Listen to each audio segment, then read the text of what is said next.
Good evening and welcome everybody to Sunday Bloody Sunday. It is the June edition this time around, and Steve has magically morphed into Clover. Clover, how's it going this evening? Good to have you with us. It is. It's been really great to join you guys. Thanks for having me. So this is going to be, I guess, a new tournament for you, but of course the format certainly isn't. 5 competitive games of PUBG, and our prize pool, okay, it originally was €50, so not the biggest prize pool, but also nothing to be sniffed at. It suddenly became 350, literally over the course of the last day. So we've had donations flying in. The Coffin Dodgers are a tremendous community, of course, and I have to thank a couple of people in particular, actually, for helping us increase the prize pool. I'm sure they won't mind the shout out. Santoro and Suicide Bullet, thank you very much for helping put this on for the guys. But it's just 5 competitive games of PUBG that will determine who takes home the lion's share of that prize pool. Once a month, community tournament. Clover, this is going to be a little bit different, I guess, than from what you're used to casting. But at the same time, we don't really have any sort of margin for error with so few games to get those points up. Yeah, and I mean, especially as well with Sandhawk, which is such a really a toss-up on RNG as far as where you land, where they land, and where the circle decides to take you. So that's going to be an interesting factor to play for some of these people. Sandhawk's kind of started to disappear from esports, but I'm glad to see it here today. We did see in the trailer that I don't know if you look closely on one of those TV screens. We actually saw a game on Vikendi. Maybe we could have Vikendi as the middle map. We should really suggest that for next time. Ooh, one can hope. That would be wonderful. So these teams that we have today, unfortunately, the team that actually won the previous Sunday Bloody Sunday aren't here to defend their title. I'm guessing basically they just didn't stay together as a 4-man squad, so that's unfortunate for them, but we might have 1 or 2 of the team members littered amongst the other teams. I'm not 100% sure. We've got some familiar faces as well. The Coffin Dodgers, obviously, we expect to be up there or thereabouts. Last time around, though, they started off super slowly, and I think, if memory serves, only at the very end of the day did they actually shoot up to 2nd or 3rd because they won the final game. So the Coffin Dodgers obviously are the team that's technically the jewel in the crown of the Coffin Dodgers community. It's their semi-professional team, and they've got some really big fraggers, but they did not start off well at all last time around. People expecting them to just kind of walk it, and I think the rest of the community said, don't forget the rest of us are pretty good fraggers as well, and the moment you make one small mistake, doesn't matter how good you are at the game, you take 2 people out, you're in survival mode. Yeah, I mean, you know, it just takes one bad game and sometimes one good game to change and shuffle out the lobby. And so, again, I mean, you want to kind of start off a bit strong, rack up those kill points, run for the placement points, and just get what you can to the top of the leaderboard so that you're not climbing up through the rest of this challenge. But I mean, I think everybody's out for blood today. No pun intended. The kill points are also very important here because at the end of the day, the way the point system is handled means that if you end up having like a 10 or 15 kill game and you come in 3rd, you could very easily outpoint a team that snaked their way into just winning the last fight, for example. So is that what you're expecting to see today? Teams just absolutely taking every fight and trying to get as many points as possible? I think so. And, you know, as we kind of get ready to go underway for today, that's really going to be the mindset that some of these guys need to take. I think it's easy to go into that kind of survival mode, staying live, passive, playing the edge, not engaging in a fight, but that's not going to win you tournaments. You've got to look for ways to get kills. And if you're not going to engage directly, third party, see where you can pick off some kills from the side, steal somebody else's downs. There's so many ways to go about it. Well, there'll be a lot of ways that these guys hopefully go about it very soon indeed. We just saw the plane path emerge for game number 1 of 5 here in Sunday Bloody Sunday, and we can see that it was an 11 o'clock to 6 o'clock plane path, so a reasonable amount of the map open to everyone, but you've then got the people who would normally drop, say, Yasnaya, maybe even Severny, because it was sort of over Zarki, North George, and those people aren't going to be able to go to their normal drop location. So already on the west side, we've got several teams that are kind of bundled up together, if you will, Clover. And this really is esports, isn't it? Welcome back. It It is not esports if game one Erangel isn't on military. I swear. I think I just might be cursed as a caster to always have this circle, but it's definitely going to be a little bit difficult for those teams right now that have dropped Zarky and Georgia Pole. They're out there to the northwest. And they've got to get down to the southeast, but already Apocalypse trying to get some parachute shots there on Toaster. He is going to make it onto the ground, but a 4x on the M4 isn't going to be enough to do any damage here, but I commend him for trying. Yep, that's one of the few things I've actually never done in a game of PUBG yet. I've never killed another player while they were parachuting. I've managed to do it once or twice to a bot in unranked, but I don't think that really counts because they just sort of go straight down. It's quite predictable. I've never done that to another player. I've done damage to them, but I've never actually gotten a kill that way. Have you? You know what? In the early days of PUBG, before there was as much protections for players and parachutes, I do remember getting a couple, but you know, that was so long ago, and I'm such a potato now, I can't ever say that I'll do it again. We'll have to do some unranked sometime and practice on bots. Let's do it. Yeah, only on bots. Like, don't jump into ranked and practice on us. Okay, we need to keep that need to keep that ranking up. Please don't. I mean, if my parachuting in ranked is bad enough that ends up happening to me, I also feel like I deserve it. But speaking of deserving it, these guys really don't deserve to land and long parachute to Severn and have to come back down to Sosnovka Island. This is going to be a painful series of possibly very late rotates coming in from the teams up north, because I don't think there are that many teams here that would say, we're half looted, the circle's really far away, just get in a vehicle and run. I think those that instantly had 2 or more vehicles as soon as they landed might do that, but I feel like everyone else is going to rotate in late.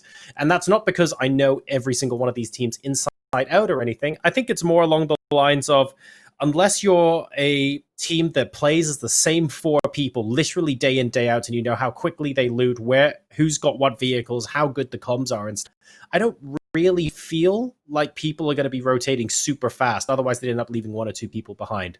When a circle sort of pops like this, Clover, is your instinct just to get into middle as soon as possible? Oop. Ooh, I mean, my instinct is to definitely try and get to safeties. Right now, we can see it looks like Nipple Monkey is trying to do just that, but Owen, couple shots there, getting Nipple Monkey down to about half health, but I think he might be safe. That is, you know, kind of back to that original thought. I think the idea for me is to try to get as much information as early as possible. If I'm very far north, like we see up at the teams in Severny, I do want to try and get down to quickly, maybe not as soon as possible, but I want to make sure that I have that information on the other teams at hand. As we did just kind of see there with that team, you have one scout running ahead, getting that information, and as we see him get shot, immediately the rest of the team picks a different route to get to safety, avoiding this conflict altogether. The kind of pros and cons, I guess, of taking one of those early game engagements is, well, in my personal opinion, the bad outweighs the good, because you go into a full-on team fight. The best case scenario is that your team gets 4 points. The worst case scenario is you have absolutely no opportunity to get points at all because you're eliminated in something like 16th place. If it's like 3rd versus 4th place and even the loser of the fight gets some points, okay, I can kind of see it being useful. But admittedly, when it's not like that, I don't know. It feels like the risk isn't worth the reward. You know what I mean? Yeah, and I think as well that it kind of just becomes a little bit situational. If you're all the way up in Severny, you're far enough away from the zone that you're not going to have that information of parachutes and kind of seeing people leave the plane or familiarity with drop points. And so you're going to be coming into this blind. And right now we're thinking of, as we can see right now, people pushed up against the coast. They're looking for how they're going to cross. We've got Coffin Dodgers who are bridge camping off to the west. We've got more teams kind of going off to the east, but what we can really focus on right now is we've got 4 different squads on the main island that appear to be looking for boats. And so you have multiple teams rotating in with the same idea at once, and that's what's going to cause these next conflicts. And that's where the quicker you come into play could help you out here, because you could have no boats, you could get stuck swimming, and now you've got a team waiting for you on the other side. It's so weird as well with some of these teams that get stuck swimming because sometimes, and I'm not saying this will happen every game, but especially in ranked when people are sort of thinking of ways to go across the bridges and waiting for boats and stuff, I often find that when I swim, no one's really contesting me. Like I'm looking at Squad 7 right now, who've literally just swum to Sosnovka Island, and absolutely nobody is there to greet them, simply because everyone's so focused on getting the vehicles and making sure they avoid the bridge campers and getting the boats that there's no one really looking at the beaches. I think this is the first bunch of shots they've actually suffered since getting in the water, so they're getting away with this scot-free. Yeah, I mean, Ursa was taking a couple of shots in that direction, but they really saw that too late and is struggling just a bit. I mean, we've got 2Xs and 3Xs on DMRs, and not to say that you can't hit that shot, but that's not the best combo, and you can already see that they've gone well on their way beyond all of this. So already kind of lost opportunity, and now when we take another look at the map, we can, again, see who is still rotating. And there's still plenty of people not yet on that main island. And that's kind of where you start to see these suffers from the military. I mean, you want to think ahead about those next rotations. And so we've got 3 teams coming in from the west by boats as well, teams coming in from the north by boats. And that means that all the teams right now that are currently on the island are kind of playing for placement here. They're playing for these compounds and to kind of hold their own on this island while we wait for this first phase to close. Because for right now, the whole island is in, but that phase 2, phase 3 is when we're going to start to run out of places to go. Oh, it would be truly an esports meme game if the circle goes back up towards farm. So I'm gonna call that now as my dark horse possibility. I would love to see this bounce straight back onto the main island. Taking a look at the maths of the situation, there's only about a 10% chance of that happening, but it is possible. So I would love it if that ends up happening here. We've got Team PP Bison here moving all the way around the south side of Sosnovka Island, knowing that in the southwest corner there are a couple of people taking pot shots at them, so what you don't want to do is close in and move onto the beach and get within full auto range, especially when all 4 members are, of course, in the same boat. Very much the equivalent of your chickens in one basket. So that's why they're going to be moving over towards the eastern side. It wouldn't surprise me if they ended up beaching even to the east of Hoge 99 that you see on your screen there, and maybe slowly making their way up to the observatory compound. Yeah, and I mean, TNA as well, as we can kind of see, holding down the South Beach, preventing teams from pushing it. This is the most, I think, popular spot to really put down in the South. And so them taking shots right now is already going to really not only help them out, but really make things more difficult for other teams, because that's going to push them all in the same direction. We've got Team PP Bison rotating right now, but they're far from the only team making this transition. We can see both Thankaton and Repulse with their teams coming in still from Primorsk. So TNA has done a good job pushing this team off for right now, but they've still got more underway. And while there is the beach off to the west, there's already a team there as well. So these teams coming in late are starting to make those hard decisions. And that's what we can see going on to the south as the circle has popped and started to pull away north. So now these teams that aren't in the zone have to keep going. And that means that they're going to have to hard commit now. Hoge being very, very quiet there. Unfortunately, just a single player here in that compound, needing people to continue to move away, and they have done just that. Otherwise, Frost and Tuke would have been pretty much at his face. So he's reasonably glad. And sadly, it's not going to bounce back up to the main island like I wanted to, Clover. But on the outskirts, though, of Millie, there are 2 teams in Nova right now. There are several teams rotating through the west. There's still plenty of opportunity for some early game action here. Cherlaki, though, has spotted out arrows, getting him down quite low. He's got a different angle from the rest of the team. It's further out to the south. It is a big risk reward, though, should he get knocked here. They might not be close enough to immediately assist, but as we can see him pull back, there we go, Smoke Roulette, throwing out a smoke. Here comes the rest of the teams, though, trying to find a better angle on this, as Lebanon's now with a hard push onto this, and Killer Conspiracy's looking to pull up a couple of points, but Smoke is playing this very cautious. We see them pulling back all the way to the north side of Nova. I think they're going to try to rotate back across the north side of the island. They're not looking for a fight just yet.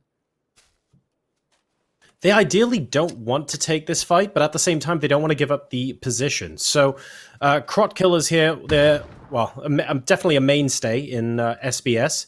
They are basically trying to scare the other team into rotating elsewhere. Ooh. And they're basically saying, Leban's please go somewhere else. Shots there.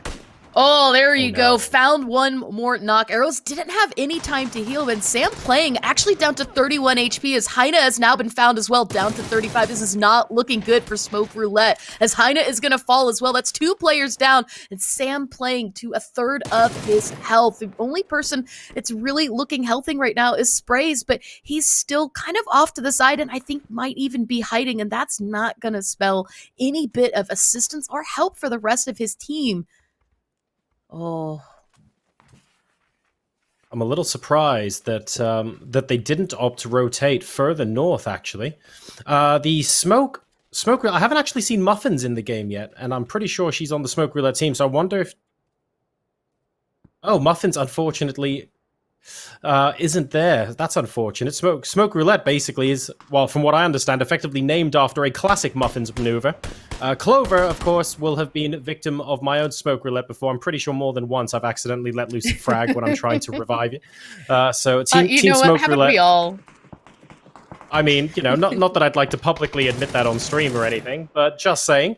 TNA now, spotting Team PP Bison. And remember, they were in the boat trying to get a big angle off to the right-hand side, trying to avoid all these teams. So they're still in the blue. Even though it's phase 1, they're not going to be happy that they're going to have to fight this early.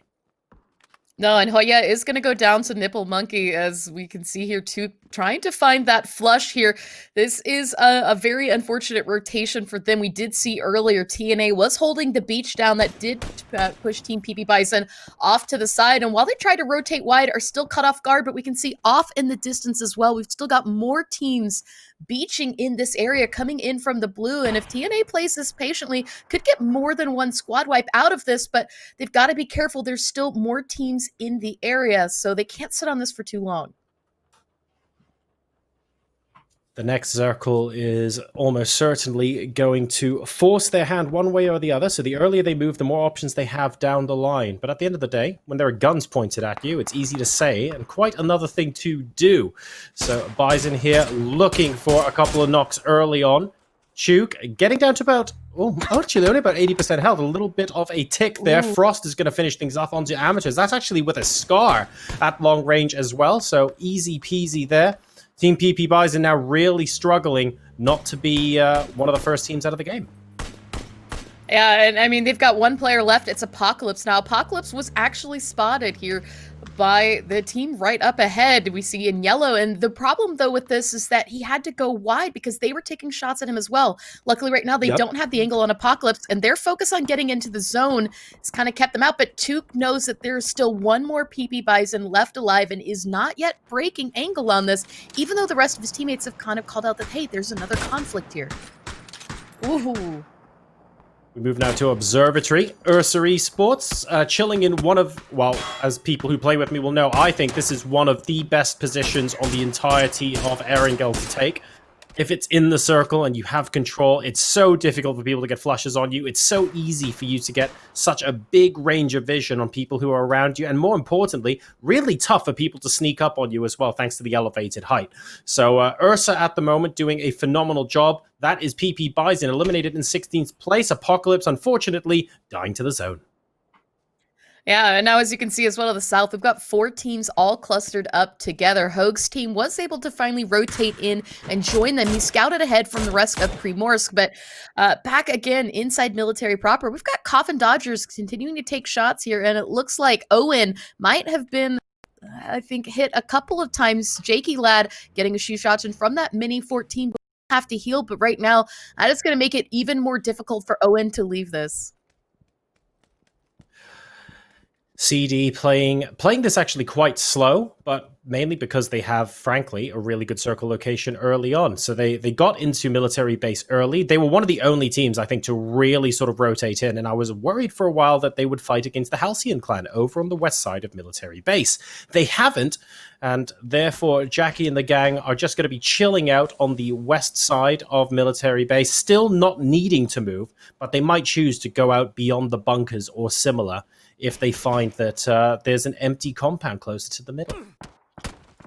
Yeah, and I mean, Dream Team as well made a lot of noise, and that's going to make this an easy knock for them, as well as TSB is going to get some shots in from afar. And it's actually as well Krotstuff and Burger Flippers who have been kind of engaging them on the backside. So really, it's kind of a make or break right now for all of these teams who are going to eventually have to cross the road up ahead. Krotstuff still waiting for that peak on this ridge line. That's the only thing that's helping them out right now, as we can actually see from the opposite side, TNA is coming in onto this. So if you are Dream Team, you are getting sandwiched right now by multiple squads in every direction. This is just the worst place to be.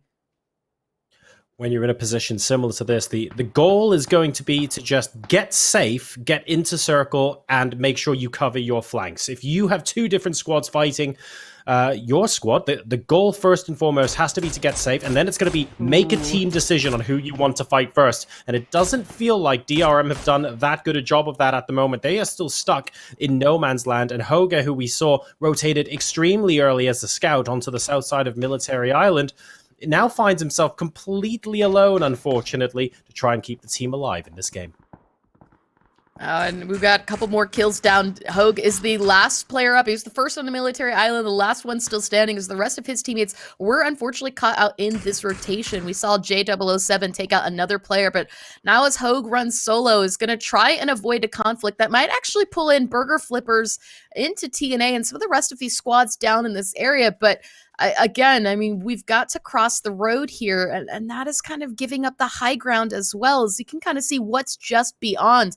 TNA now in conflict with Team TP, but look at the minimap. It is just littered right now with multiple squads all around there, but it looks like MaxGav is going to get knocked there by Tukey. That's one player down with Zappa looking for that res. Smokes are out, and Suicide Bullet very low in HP from a recent res. So Team Prism is not in a healthy position, as you can see, holding on to the high ground. Burger Flippers as well as really the mountain that's still into play is making that not a safe place to be for them right now. The next circle is almost certainly going to shift away from the Burger Flippers as well, Clover. So while they've got that really nice extreme southern circle this time around, meaning they don't have to move very much, the moment they do have to move and go north of the road, there's probably 200 meters of ground where it's just open season on them. So they're praying for a southern shift, but they're running a very low percentage game right now.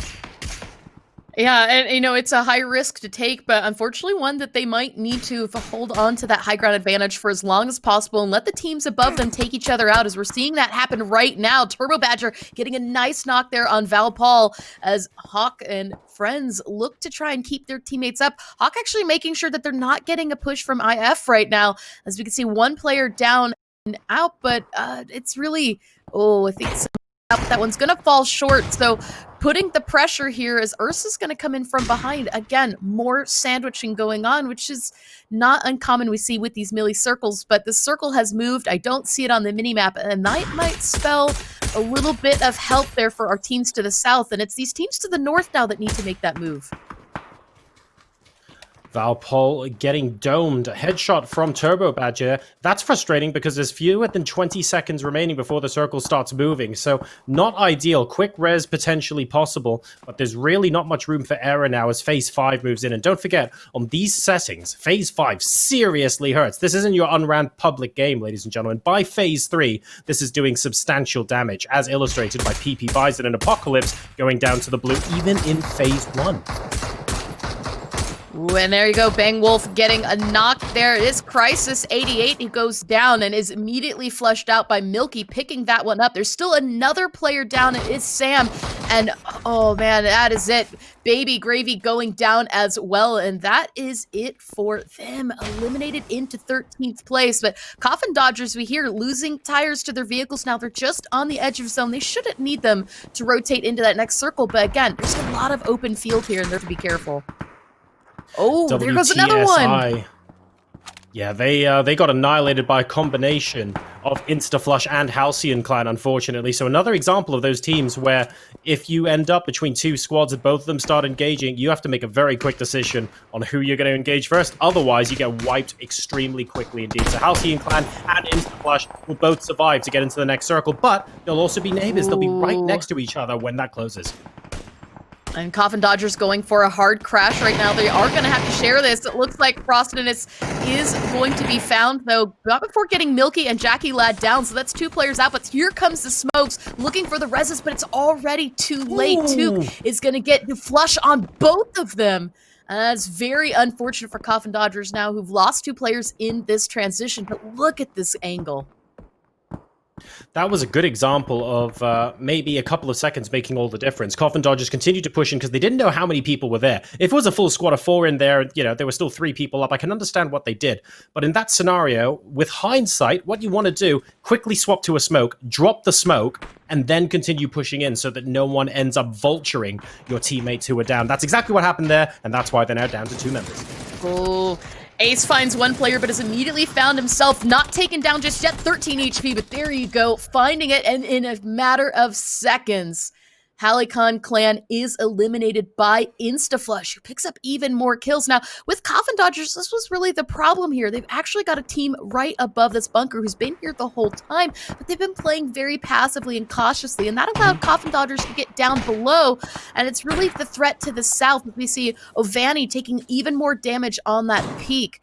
I mean, you've got all of TNA waiting for them here. Nipple Monkey, Took, and Niren still in this, and they've got a beautiful position. They're centralized to the zone with 10 teams, 25 alive. We've only got 4 squads in this circle. That means that all these teams to the edge are going to have to start rotating soon because we're entering phase 6. Coffin Dodgers are going to get some more company as well. If they asked me, I think Ovani will be very pleased to know that I really like their position. When you have a team directly on top that isn't pushing into you like that, they're basically the canary in the coal mine, right, Clover? Because they're not, you don't have to worry about someone pushing you because the team on top of you will shoot them long before they get to you. So they're almost like gatekeepers, which is ideal unless there's something like 4 different squads converging on your location. As it stands, it's only Arctic E-Stars that they have to worry about, and for that reason, I think the Coffin Dodgers are actually comfortable for now.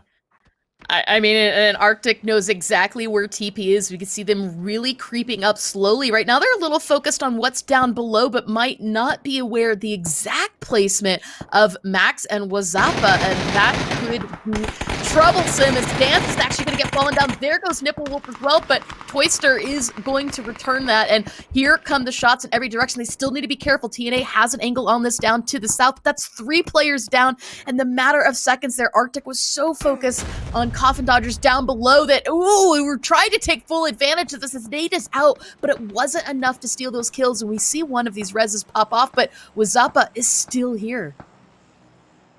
I like that they're just going for all of these reses. Wazapa, well, I mean, if you're down to the last surviving member of your team, I guess it's difficult, although I think he has got a teammate somewhere.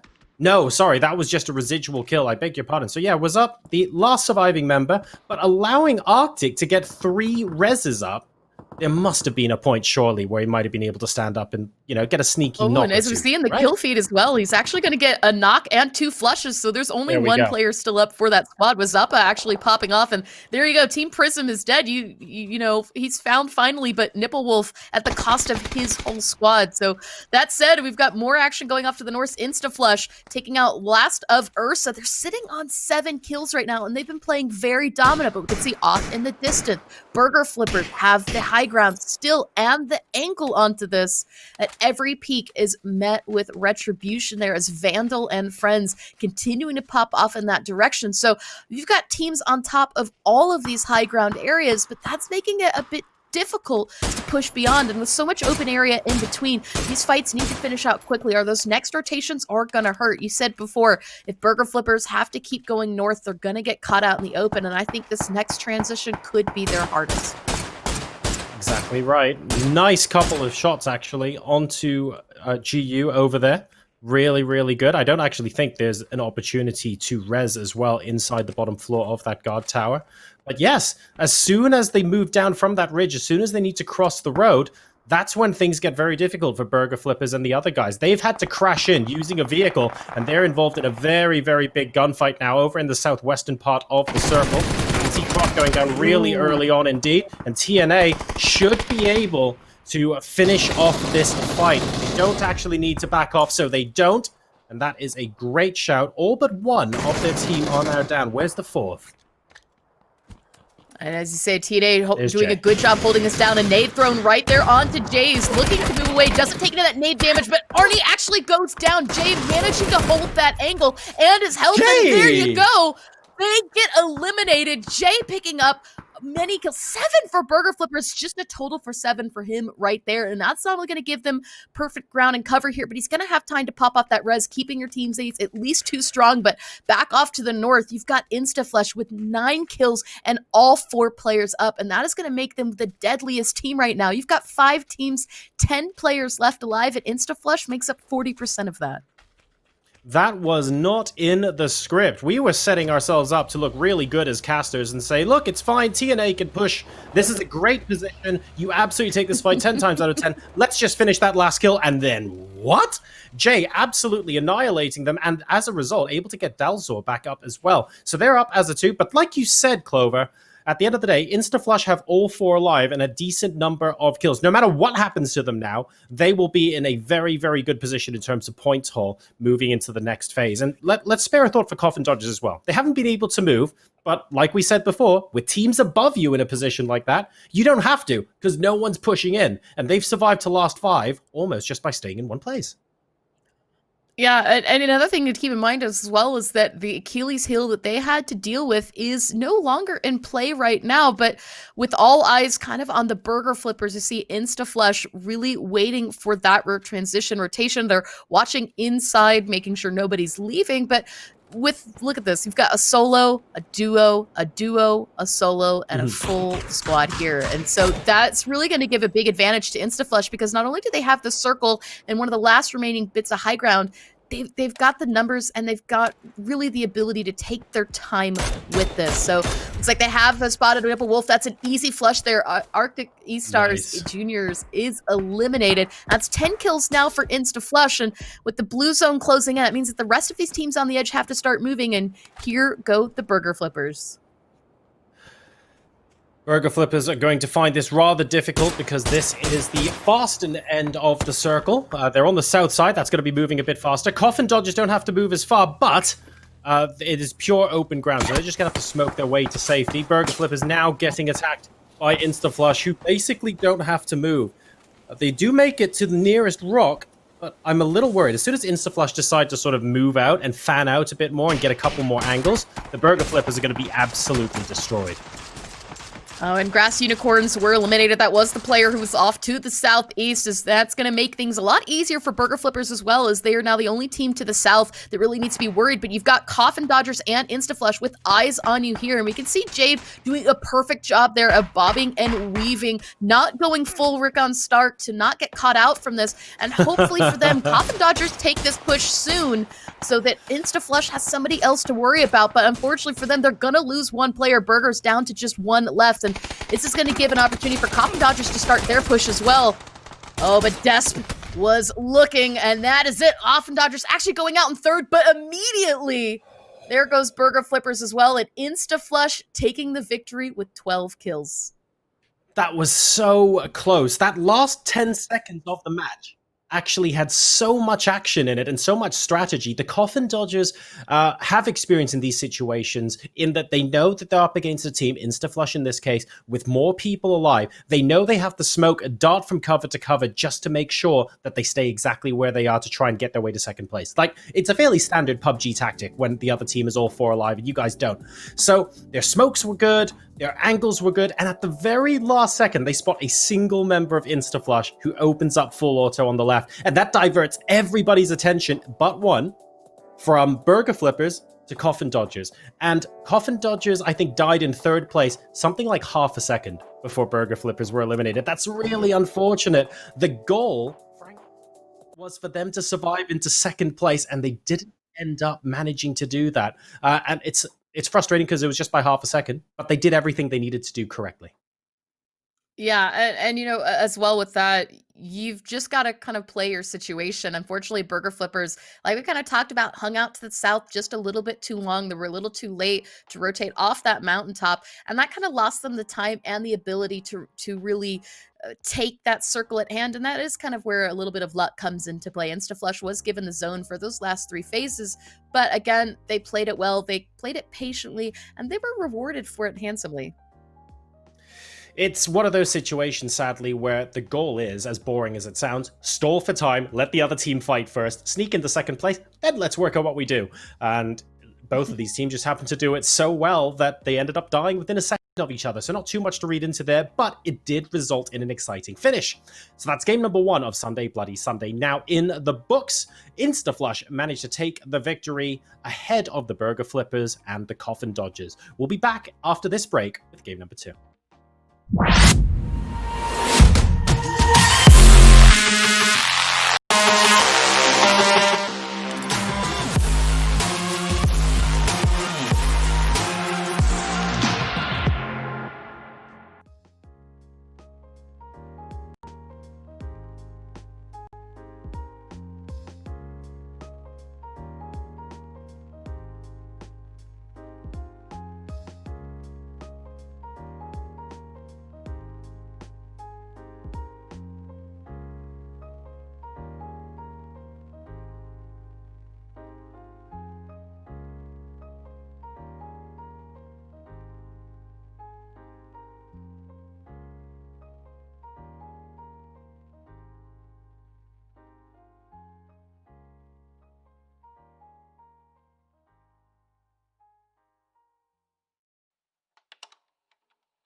Welcome back, everybody. We are about to hop into game number 2, but first off, a lot of talking points there in the first game, Clover, and a lot of really interesting rotations, like we always see when we have one of those esports circles that shove everyone onto Military Island as soon as we have the word go. I love a toxic circle. Toxic circles are what we as commentators live for. I feel for the players. I know that that's something that they absolutely hate to deal with, but it makes for great PUBG esports. It really does. And some of the teams sort of handled it better than others at various stages, I think, of that last game. We spoke about, I think it was Team PP Bison, but I could be wrong, who were rotating in all in a single boat. And we were discussing where they were going to beach, right? Because shots were being fired at them as they were moving on the south side. They probably didn't anticipate running into quite as many teams as they did when Apocalypse, for example, got destroyed early on. They probably thought we're going to go far east and we're going to be... And it didn't work out for them. Was there anything better that they could have done, or was that just unlucky? I mean, it was really unlucky. You had so many different squads that were there early. I mean, Hogue went ahead of the rest of his squad and had already touched down on Military. Well, they were still out in Primorsk, and so that was information that they had. You had 3 other teams fighting in that area, and because I think that the popular dropping spots on that map put everyone in a similar spot, at that point, everyone's already looking. So if you're coming late to that party, there's no sneaking in behind the crowd. People are still there waiting for you.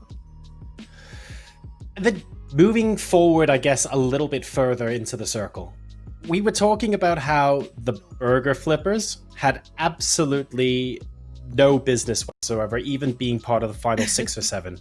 We mentioned, yes, they have this great spot on top of the hill and it's fantastic, but the moment they need to go over the crest of the hill and across the road, they were going to be screwed. They managed to kind of avoid that problem by keeping vehicles. They did a really good job of that, right? So they just sent it. They licked the stamp and sent it straight into circle. But then after that, Jay had no business winning that fight. Let's not kid ourselves here. Unbelievable. And to get second place from that as well, hats off to them.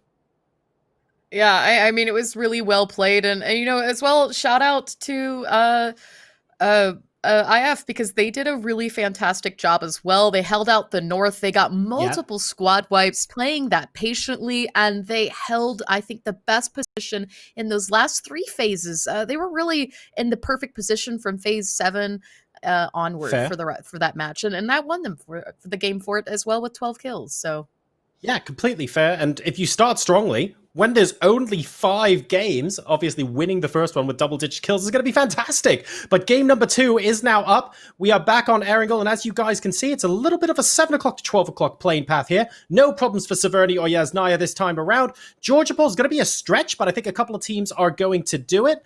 Milta Power, those are going to be the long drops where we will see whether anyone bothers to go there. And at the moment, I'm looking at the southern half of the main Erangel Island because I see the Coffin Dodgers there.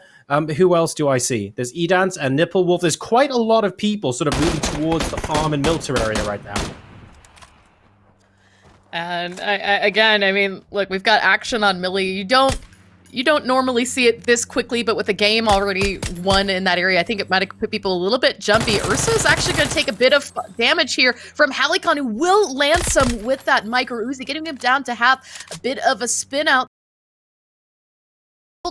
to keep going if he's lost a tire, but Davidi is now out of ammo and has to continue looting on to get all of that out. And we've got 3 teams in Millie, 4 teams just to the north, but look at this circle. We're going to the east, and Everest is looking like a good place to visit this time of year.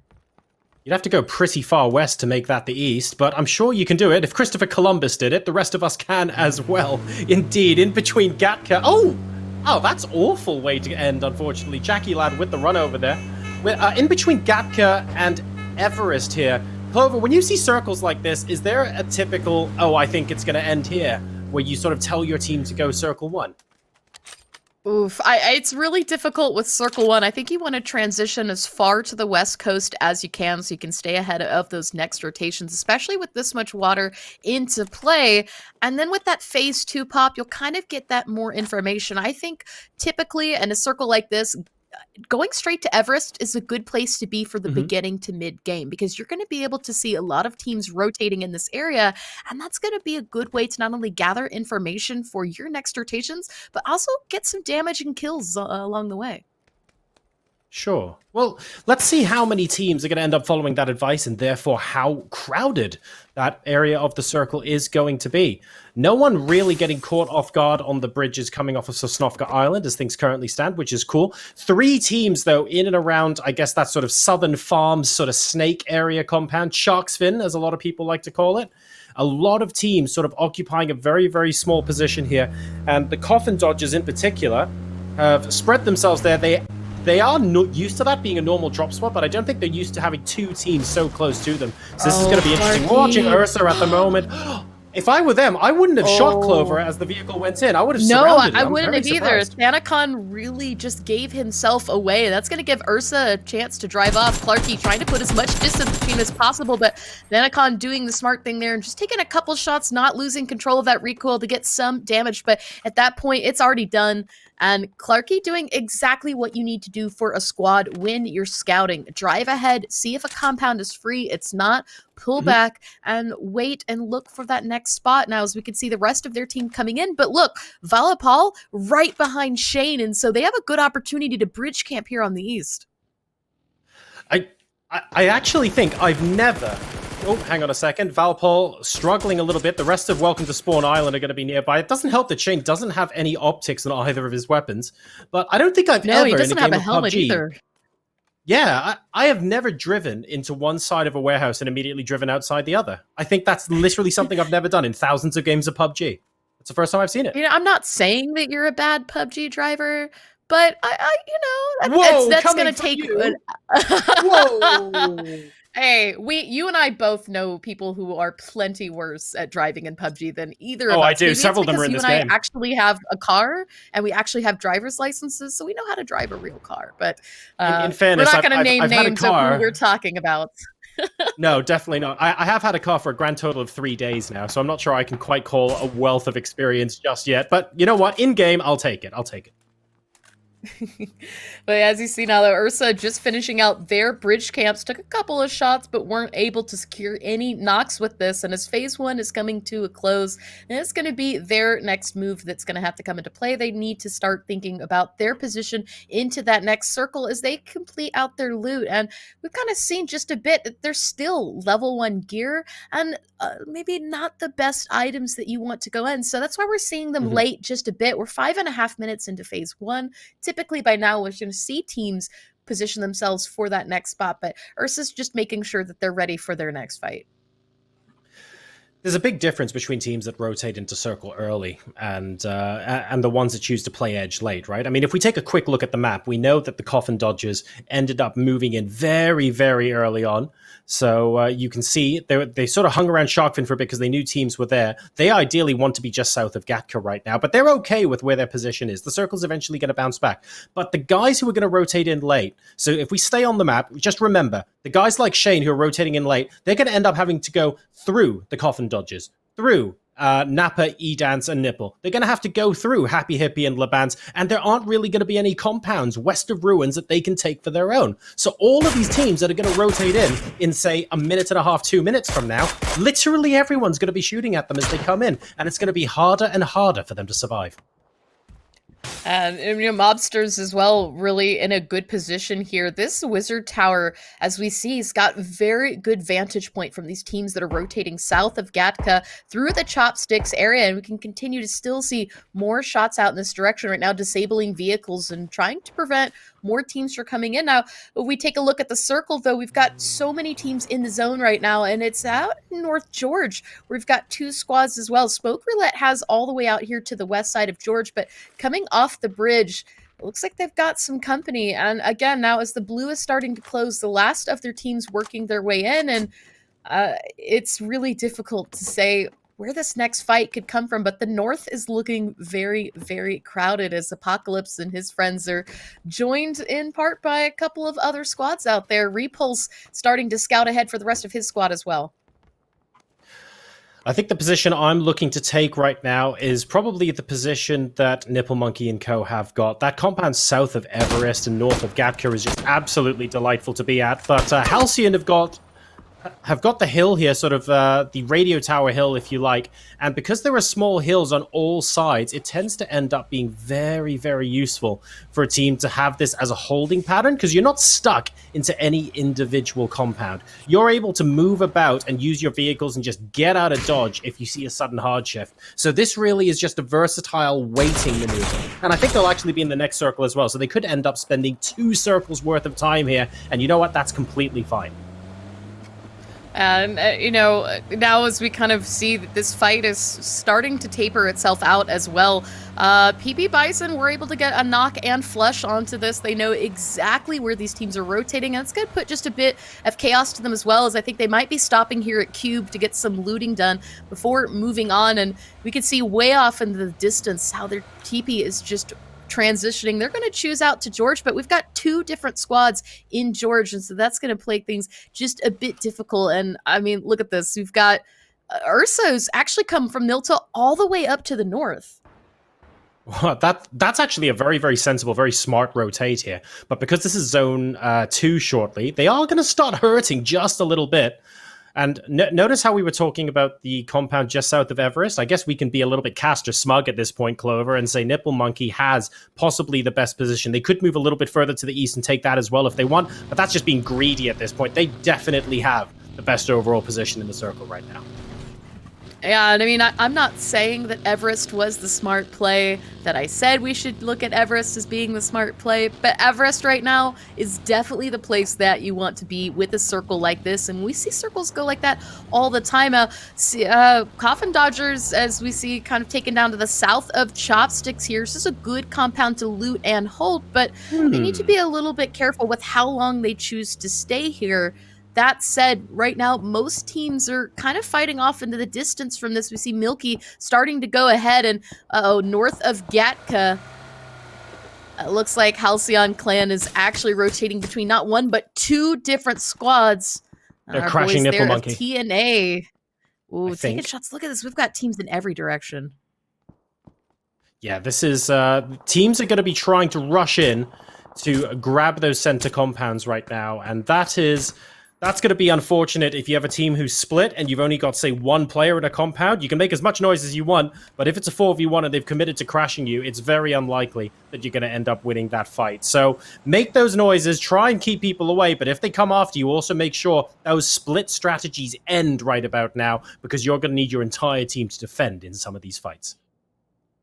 Oh yeah, I mean, it was with circles like this, you kind of said it best. It's all about the crash. You need those compounds to play these areas, because look, I mean, we've got scopes, you've got DMRs, and this compound that might seem like it's kind of far away is just so close there. All Arnie needs is 1 person to peek, and that's an easy knock, and we can just see exactly what the vantage point is from this angle. And so with that, you need to keep your whole squad together. You need to keep vehicles healthy, and you need to be 1 step ahead of the zone. We're only in phase 2, and it's already getting this crowded here. That compound east of where Nipple Monkey and TNA were before, by the way, has now officially been taken by Halcyon Clan, who moved in. There was a single player previously who was in there. I can't tell if they moved away or if they died, but either way, they no longer occupy that position. Halcyon Clan completely have possession of that now. And I'm glad that Team 9 there managed to completely take over the compound to the west. That was always going to be so important. If you end up in a 2-2 split and someone like Halcyon Clan crashes you, you're not going to have a good time. No, I mean, you take another look at the map and you can just see that we've really got 2 clusters of teams. Teams clustered all the way down to the south, teams clustered out to the north. Then we've got 1 kind of team playing the edge very passively out there in Pachinki. And, they've already lost players to start. They lost Hogue in the very beginning, run over by Coffin Dodgers. And so I think that might have kind of screwed up their old plans. So far, we've seen today, Hogue was their scout and was the person who was getting that information. And so without him able to run ahead and give them what they need, I think we're just going to see them play the edge for the rest of the zone. But right now, I mean, Grass Unicorns, they've got a good side on us and a nice headshot there onto Arnie as the fluffy one can't quite find the knock, but will definitely damage him here. And meanwhile, we see Incils and Zachary also trying to kind of find some angles onto this. The next circle, I think, is moving quite violently almost over to the northeast of this. Now, this is interesting because a lot of the compounds sort of in and around Gatka tend to be where this circle finishes. So it's interesting that ruins form such a big part of the next circle. There will only be 2 or 3 compounds available. Whoever gets there first will win those compounds, and no one else will be able to get those buildings. So there's a chronic shortage. Everyone is going to be rotating straight away. And I expect the next 45 seconds, Clover, to be an absolute bloodbath. And Arctic Esports is really, I think, going for the proper compound here. Ruins might be a good thought to jump to now, but it's really hard to rotate and transition out of it, and it's very rare that we see the circle hold on to that. The circle will take another shift to the south eventually as there's so much water into play, and so as we kind of see people vie for the high ground, we still see that Everest, while it might be partially out of the circle, is the proper play here, and we've got 4 different squads going for it right now. They want that high ground advantage as we see teams continue to kind of leave the east alone. They're thinking ahead and avoiding that water. So that said, with 16 teams still up and alive, it is going to falter very quickly now as Coffin Dodgers are going to be the first to send it into ruins, but not before losing Jackie Lad in this rotation. And unfortunately for them, aren't going to be able to get the res here. They're just going to leave them to baby here. No real opportunity, unfortunately, to go and res Jackie Lad in this position. You have to effectively crash the side of the hill with the entire squad, and it's probably not worth it on balance. You don't want to risk someone accidentally just taking out the entire team and potentially going out in 16th place. 16 teams still alive, remember, 14.5 minutes into this game. So the teams are taking it seriously. Survivability is a thing, and it's going to be a massive thing until probably the 20-25 minute mark before we actually start to see our top 5 teams emerge. Everyone jostling for position, and hard shifts like this make it all the more interesting. Lots of gunfights happening right now. Ooh, Halcyon right now is taking out so many players and burger flippers left and right. We've got repulse down. Arrows has been flushed as well, and it looks like only one player able to drive off to safety. Keep burger flippers up just a little bit longer, but it's not what you want to see here in phase number 3. Halcyon, though, has to be patting themselves in the back as Owen picks up 2 and Davidi 1 as well. But look, they've still got more company off to the west as teams are still working their way into the zone. Oh, I spoke too soon. Dalzor has been found. That's it for Burger Flippers. Then our first team eliminated here in game number 2. And after a second place in game number 1 as well, that's going to seriously even the playing field. Team Smoke Roulette looking like they're down to 1. Only Haina left alive, trying to engage against MaxScav. Great grenade, actually, to do a lot of damage. Both MaxScav and I think finishing off someone else. Unfortunately, though, it won't quite be enough to save the teammates. A second cooked nade here gets a great hit onto next to the car, but unfortunately, his opponent is no longer there. I mean, that Molly falling just short. Heina's not going to take any damage out of them, but MaxScav was down to 1 HP. Heina was so close to getting that flush, but just couldn't find it. Both teams down to 1 player, but no longer in the zone. And Heina in a bit of a difficult position as well because you've got 2 different teams that could have the angle onto this. The only thing that's helping him right now is that one has finally moved on from the cube compound off to his north, and that means that he can continue to play this ridge line for safety here and try not to get caught out, but I might have spoken too soon because all the way down looks like is Hodja. He's got the sight onto this, and that was all he needed to take out Heina, and we've got 1 more team lost, so we're down to just 14. When you're outside the next circle as well, basically on the edge, and you also have to try and navigate away, you don't have enough time to work out what your game plan is as a one-man team if you start getting third party. You just have to shut up and fight or shut up and run. Heina choosing to run on that occasion, almost getting away, but not quite quickly enough. Ooh, and Mobster's actually gonna get caught in this. Grass Unicorns really struggling on this transition. Fluffy One tried to pull back to safety, but has immediately been found, and Happy Hippie is gonna get this beautiful knock off the motorcycle, but not before getting traded himself. Sills is gonna find that as well, and Croc Killers Conspiracies have one down, but they've done a lot of damage onto this. Grass Unicorns have one flushed, one still not. It is so busy to the north of Chopsticks here right now as Lebens pushing up a little bit high. Might have just saw Sillers, but missed out on that opportunity to take a shot. And out from the north as well, we've got another team trying to third party this. So if you're Unicorns, you're in a lot of trouble. All eyes are on you right now. They will pop off that res. More smokes are out as they now try to find their way into the circle. But this is going to be a difficult one. They're going to be stuck as part of the snaking crew to try and move into Squad 10 at the moment. Also, a little bit embarrassing for Zachary, who only recently was crowned Best Driver EU in the Coffin Dodgers, but getting sniped out of his vehicle moving into this next circle. It's going to only get even worse from here, unfortunately. Lebans and Co. having multiple angles on Fluffy, and that's Fluffy down. Only Zachary and Sills left alive now, but in 50 seconds, this zone is basically going to encompass all of them. They have to keep moving.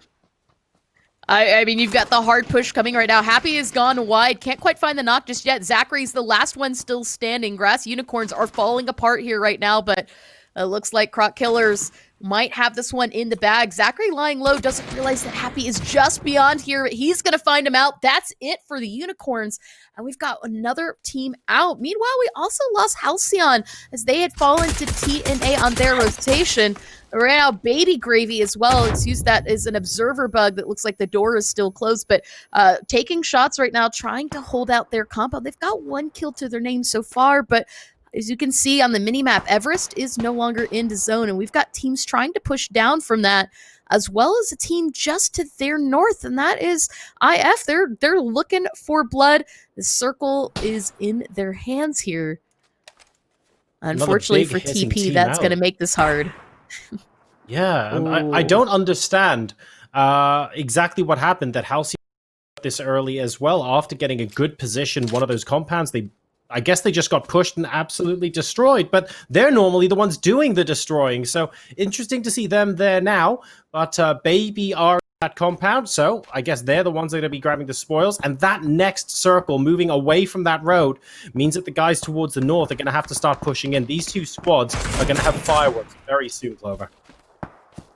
Yeah, I mean, we kind of talked about what areas were good to hold and what areas were going to be difficult, and that's what we started to see here. Coffin Dodgers have actually run into a lot of trouble as well, trying to hold on to the ruins, and as the circle has moved away from Everest, it's going to be these teams off to the west that will manage to hold the high ground a little bit longer, which is why we see them very patiently taking out this fight. That's a resource that they want to hold on to, but Coffin Dodgers right now really trying to use what they've got in hand. It's just down to Bangwolf and Milky, but you've got teams pushing in every direction and essentially finding themselves a bit sandwiched, as now it looks like IF has taken a look in this direction, and we kind of talked about this earlier about how difficult it can be to hold ruins and find cover, and that's really what Coffin Dodgers is suffering from here. The good news for them is that they're not even on the edge of the circle. They just, unfortunately, have loads of teams in and around them.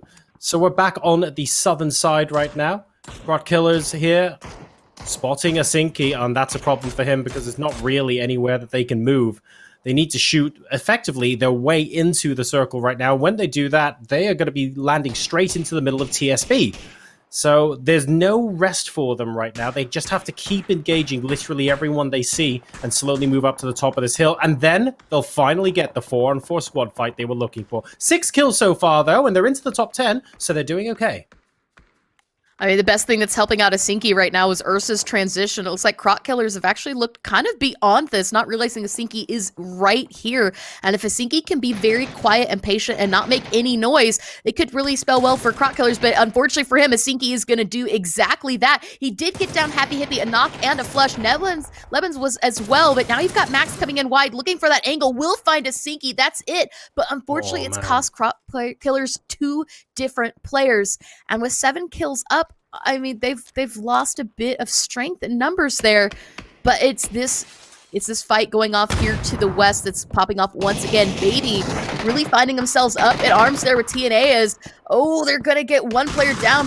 Prism is actually going to get knocked and flushed there by Nipplebunky, and a hard push coming in from TNA, but meanwhile, it looks like IF is actually still trying to hold on to the high ground on the outskirts. This is a place that we talked about being very important for all of these teams in this area. TNA actually pushing back because they wanted the high ground here. The InstaFlush doing their best to try and hold this. Turbo Badger's down, but they're going to get some knocks out of this as Baby is actually going to be the one to help out. So we've got 3 squads in this area, and I think it's going to be one here in just a moment. Lots of difficult rotations coming in from everyone here. PP Bison now moving up onto InstaFlush, the winners of the previous game. Excellent nade from Amateurs, allowing the knock onto Vandal, but they've lost Ninoya themselves to a very long-range snipe. That's the problem with being on the side of a hill. You want to push a team, but then 4 different squads will engage you at once. So staying beyond the crest of the hill and not allowing those lines of sight from those teams in ruins is going to be so important as they move through this fight. I mean, PP Bison kind of thinking ahead as well. They really wanted to find this angle third party. I don't think they realized exactly how many people here, but Baby is going to fall. Not before doing some damage, though, to TNA, and that's going to help out InstaFlush, who's taking a lot of damage there. We can see that level 2 vest is completely destroyed, and we've got, look, armor left and right, all missing. Helmets aplenty are damaged right now, and InstaFlush still holding on to this angle. They know that right now they need to catch TNA off this. The best position for rotating in this zone is InstaFlush's location. And Frost is going to take a lot of damage, but Doid can't find the knock. There it is. Frost and Dearest goes down. And it looks like trying to find Tuki there as well. So we've got 3 players still struggling, and Noya, luckily for them, has been taken out. So that's going to give InstaFlush all the time they need to focus on this. Oh, Nipplebunky almost getting dashed down. Oh, the nade worked! Wow, really nice stuff from Destin. They needed that, Clover. They needed it in order to survive. Both of these teams really did well on that first game, making it into the latter game. Now, we've got 17 players still up, so placement points are great, but there's not really a lot in placement points for us. You want to get kills, and InstaFlush is only sitting on 2, so wanting to get the rest of TNA out and hold this angle would be really beneficial to them into this fight, as you can kind of see Doid looking for another angle on this, trying to go a bit wide and see if he can catch them out onto this. Phase 6 is just coming to a close, though, and in 15 seconds, this circle could pull away from there, and that's going to force both of these 2 squads back into conflict.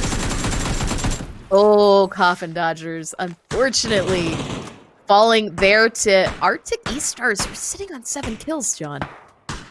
Yeah, Coffin Dodgers have had an okay start to today. Definitely better than last time they were in SBS, but not quite getting the top 3 position they wanted in this particular game, out in 7th place.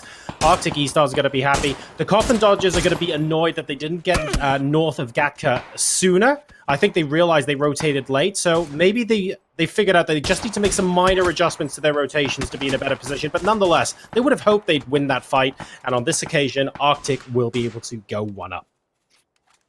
I mean, I really like this position for them as well. PP Bison has really been trying their best to hold this angle.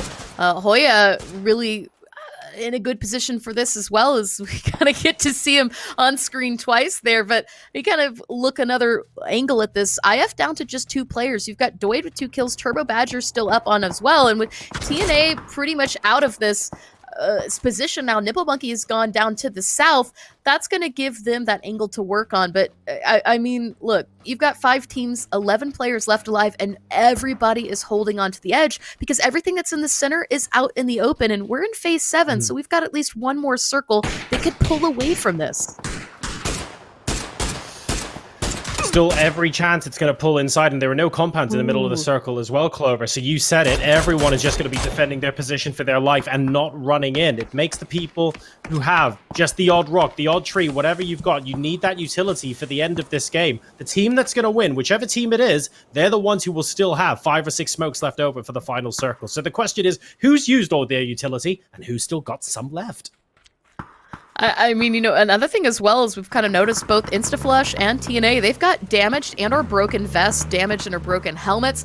And as we saw just a moment ago, Nipple Monkey, it took one bullet and he was down to just 12 HP. So every shot is really gonna hurt from here on out. And again, you and I kept talking about cover, and that lack of cover is gonna make that lack of armor even more detrimental for these players. Using up your utility and your armor early on, you can't be susceptible to those shots. I like using the vehicle as a little bit of a shield next to the drop as well. That's important because the drop's actually quite close to the middle of the circle. So InstaFlush for the second game in a row, getting a good position, and all they have to do is reposition to the other side of the UAZ if they're getting shot. In this particular case, by Apocalypse from PP Bison. But look at this. They just need to focus on TNA right now. They're only looking in one direction, despite basically being so far away from everyone else. This is really, really nice for them. Yeah, and I mean, really, as well, this circle where we've seen Phase 8 move to couldn't have been kind of better. There didn't really favor any one of these squads, but PP Bison's location and numbers is kind of giving them a bit of an advantage. But as we've seen previously, that doesn't necessarily mean the case. That could fall apart in a matter of seconds. So InstaFlush playing this as cautiously as they can, holding onto the high ground for as many seconds as they can. That's going to be the thing that comes into play here. We see every time they look out towards PP Bison's direction, they're just completely open. And even though this vehicle is damaged, it's going to provide just enough cover to finish this transition, as they're going to use this crate for artificial hard cover, pulling out the vehicle. All they need to do is blow this up, but unfortunately, Turbo Badger's actually caught onto this. Hoya is going to get the knock here. Doid finds the return. Turbo Badger almost dead, and Doid down to 8 HP, almost does it, but it was a molly that ended it here, and PP is going to recover from this. Down to our top 3 teams, 7 players left alive. But look at this, a hard push coming now from TNA, and Anarchist is the last one still up for his squad. So Molly's out again. Oh, really nice couple of shots stolen as well. by PP. Yep, they a lot of people had angles on, unfortunately, and Curly is going to get that down. Chuk there with an excellent opportunity to grab a beautiful knock onto Hoja. That's important because Hoja's actually performed really, really well the first couple of games. So an instant knock onto them is going to be very useful and maybe buy them time to move further into the circle. Look at this. Chuk now just running straight in, knowing that the other team is going to go for the res. That gives their team enough time to reposition. Absolutely love this from TNA. I mean, Coop just spraying and praying right now into that cloud, and we see him actually get a little bit low. Amateurs is going to get knocked, but not before doing a lot of damage. Apocalypse will find one. Took is very low. That's it for TNA. He's going to try and pop that res. No, giving up on this. So Apocalypse right now with the health advantage and the armor advantage. He's got a level 3 vest that's almost at perfect health, a level 2 that is looking beautifully strong, but right now with that pressure, he's just going to take a chance on this res. Took actually has pulled back away. We can see his level 2 vest completely broken, boosting up, trying to get his health up to 100 HP. As we go into this final phase, every little bit that you can give yourself, and again, with no cover onto this, Apocalypse, though, is starting to take that push now as his teammates fully healed out. Nades are out. You talked about utility coming into play, and we're going to see that here as Apocalypse trying to find Took, but looking just a bit too far to the west. As Took tries to hang back and keep alive on this, a little bit of a peek here. I think Apocalypse may have just seen him. There you go. A couple of shots out there. Took down to half. Amateurs is going to get a couple of shots onto this as well. Apocalypse holding the pressures. Amateurs tries to find the knock. It is just going to be pre-fire on both sides of the trees. And one last nade, a bit of a Hail Mary, but into the smoke, thinking ahead of where Took might be rotating. And I think it was just too short. Took taking 34 damage from to this. 34 health still up, excuse me. But popping off one more first aid. PP Bison trying to end this here. Can they find it? Ooh! And there you go, guys. Winner, winner, chicken dinner. Suck my PP Bison with 11 kills here in game number 2. A really interesting play, I thought, in the last circle there. I'm a little disappointed, although I understand the reasons why. Chuk didn't go for the res on Nipple Monkey. I thought there was plenty of time, and I thought Chuk could see that PP were going for the resurrect, and therefore I think they could have played that last circle out as a 2v2. Instead, He let Nipple Monkey bleed out and sort of wrapped around the whole circle, which could have been really cool. But he kind of just wrapped around the low ground. PP Bison still had angles on him, and he had to fight uphill at the end. So I appreciate taking the time, not going for the res to try and get into a better position to win the final fight. Totally get it. I just didn't think that was done very well, and I feel like it could have been a 2v2 instead. But nonetheless, really good job. I do agree with that because Took didn't go for the res, but if you're not going to go to the res, then the opportunity should be to go for the aggression. And we really saw him kind of pull back and play that position defensively. And I think with the time and resources, had he just fully committed to that push, could have finished that knock onto Amateurs into a flush, preventing that res from happening and maybe even taking a chance at a hard push. Still lost out on it and lost out on that point, but there was an opportunity had he taken it in favor of that res. So that said, though, I mean, still well played regardless from them. But Yep. I mean, that was such a great play by PP Bison. They had wonderful position for those last couple of rounds. I think that's a great example as well of utility. That could have played out differently if Chook had a frag grenade, for example, to finish off the kill and potentially get another knock onto PP Bison to keep them at bay while resurrecting. I'm guessing there was no frag or Molotov available, so he had to make a difficult decision with limited information. And at the end, like we were talking about before, PP Bison still had the utility available. There were frags and Molotovs going into the smokes, so Chook had smokes available, but no frags or mollies. And maybe that made the difference there. Yeah, and I mean, in the moment, you just kind of have to play with what your instinct is. Unfortunately for them, it did cost it. But that said, I mean, we're pretty much done with Erangel now. We're going to go into Sandhawk, and that's another monster in and of itself. Oh, it really is. There's going to be absolute chaos flying everywhere. The Erangel portion of the day appears to be done for now. We move into Sanhok after this break. See you soon.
tournament, otherwise known as HackerMan, and today I'm going to be showing you an alternative to thermal paste for keeping your GPU temperatures lower. Okay, so firstly we want to take the old thermal paste off. Now to do this I use hot water, fairy washing up liquid and a piece of kitchen roll, and this will get it off nicely. You want to try and get the piece of kitchen roll nice and wet just to get all that thermal paste off. And as you can see, this has got the thermal paste off really quickly, no nonsense, just bish bash bosh, your thermal paste is off. And now you can see the alternative I use, which is toothpaste. You don't want none of this cheap stuff. I'm talking Colgate, I'm talking Aquafresh. As you can see here, I'm using a Colgate Minty Fresh, and you're just going to put a pea-sized dollop on a bit of kitchen roll, and you're going to rub that around again in the circular motion.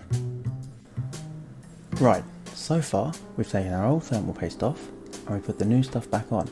So what's left to do? Fit it all back together, baby. Now when putting it back together, I find when I plug this little wire in, it makes loads of noise, so I just tuck it under here and leave it unplugged.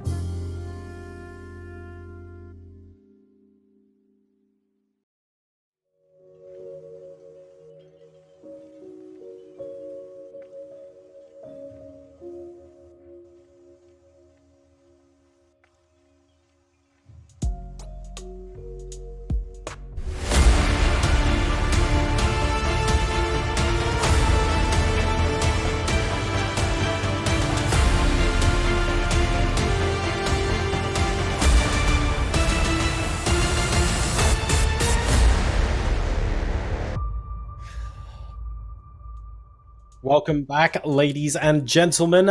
Game number 2 is in the history books, and we now move on to the chaos that is Sanhok.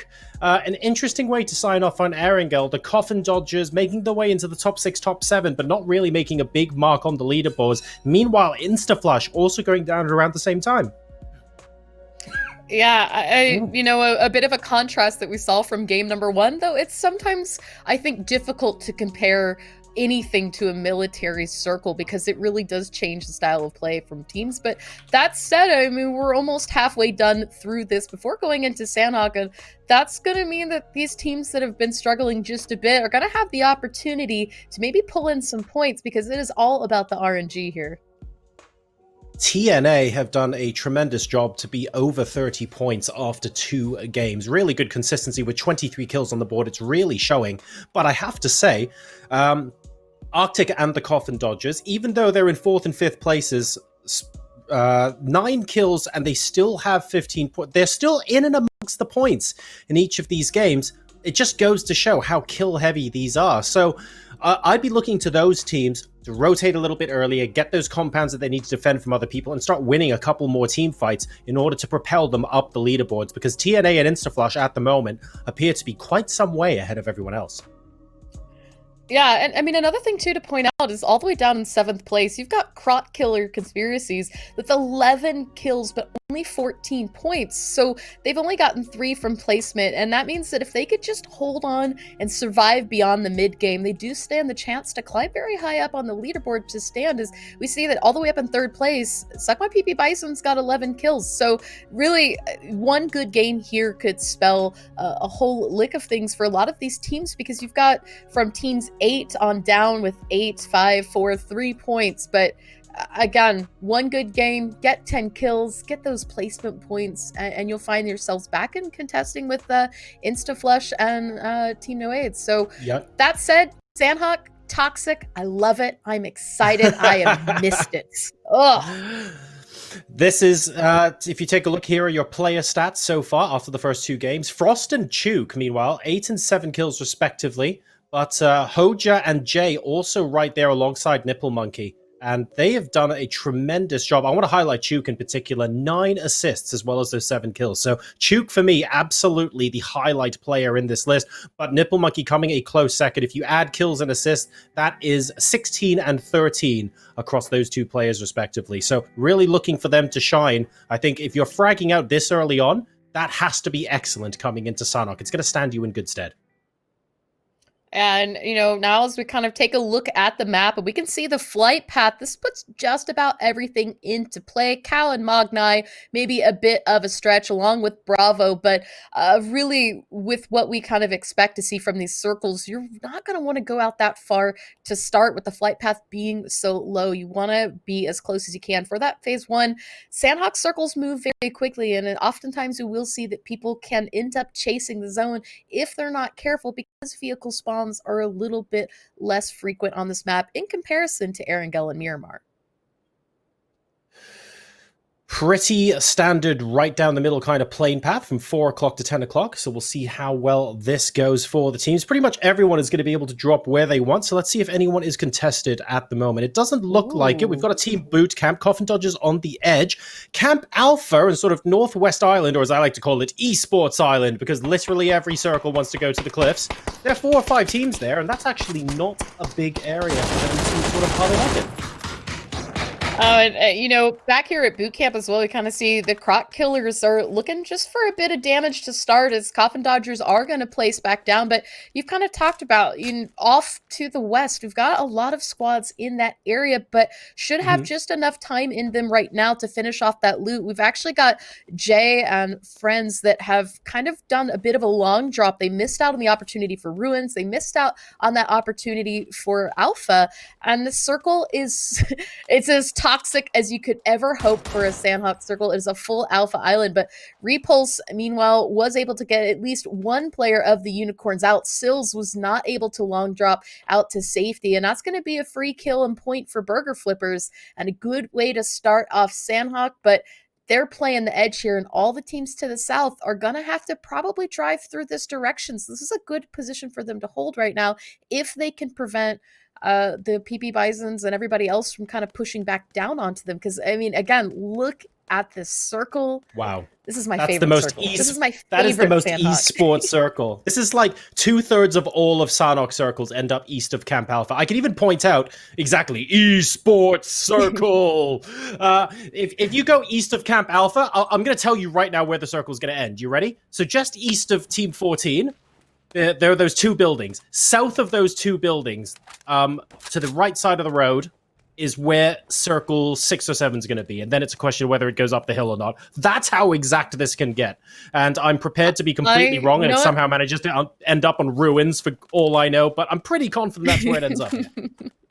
I'm feeling mountain. I think that we are going to have a King of the Hill style circle with people looking to push the mountainous high grounds right now. We've got one team that is in a nice place to maybe take that early, but they're going to have to be very careful in how they hold it, as well as we've got a team out there in Hatin, which is a good position to have through this as well. But look, we've talked about Burger Flippers and their great position onto this, getting a lot of shots there on the Unicorns. It's Unicorns right now who are going to have a very hard time, I think, because Burger Flippers know exactly where they are and are going to be able to see them coming in. So if you're Unicorns, you're going to want to pull back, rotate a bit further to the east, but not so far that you kind of come into the rest of those squads. So they need to kind of play it safe, I think, come in through the ridge lines that we're seeing right over here on the flyby. This is really quite interesting. The Burger Flippers, normally on Sanhok, you're in a position where you don't want to take too many shots stood in one place because you attract third party, right? But because the Burger Flippers are out of zone anyway, no one's really coming out of zone to shoot at them right now. So they're not that worried about being third party, which means they can go after the Unicorns.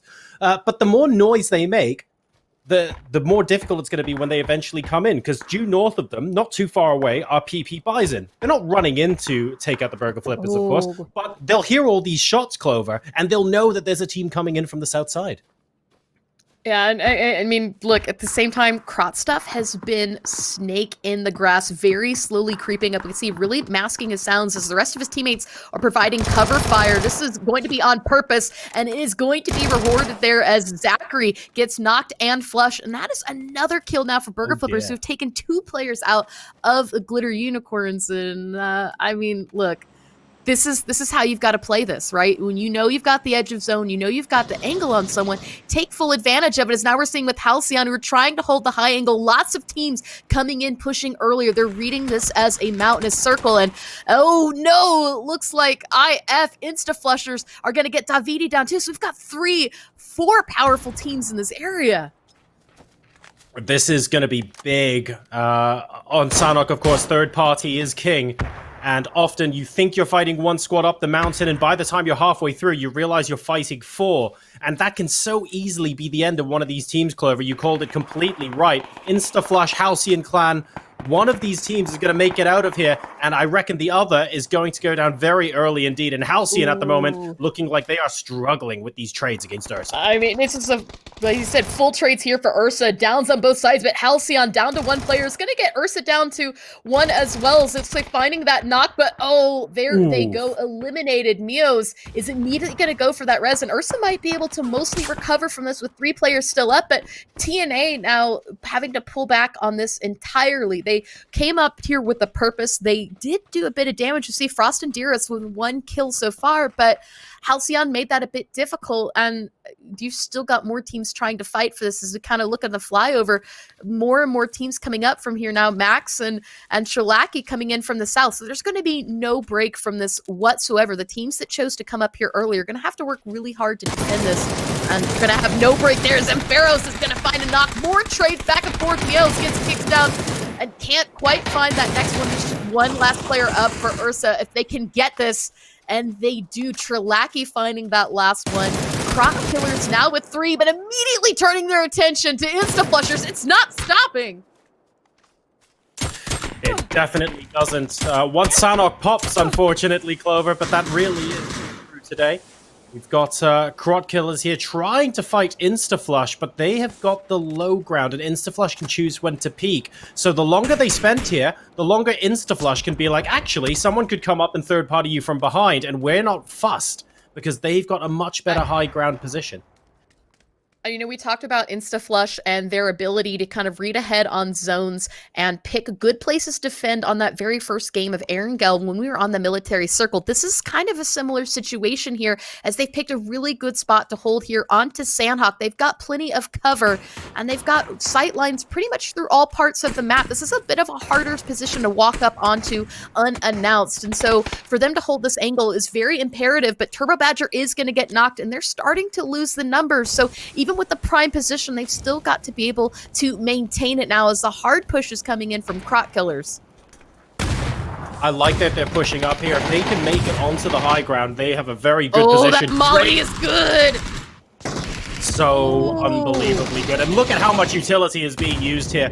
Instaflush, insta-eliminated that molly, but that initial spray were both so good, and that was because Instaflush allowed the Crot Killers up onto the same ground as them. If the Crot Killers were on the low ground, Instaflush wouldn't have to worry about this. And it looks like as well, we just saw a team die there to a vehicle explosion on the boat. Couple of flushes there. Resto, Crot, Stuff, and friends working on their transition, but Arctic E-Stars have been out here to the east, west, right beyond the Alpha Island, and now they're catching all of these teams that are coming in for their boat rotations. A couple of shots there from Nipple Wolves onto Sprays. They can't quite find the flush, but I mean, you just got Heine and Sprays left here, and Arctic, all 4-man, completely focused on this. There's nobody immediately to their east, and that's going to give them all the time and patience to clear this out as Heine gets very low. Oh, they've just got nowhere to go here. Smoke Roulette sent too early, and unfortunately might lose 2 in this as well.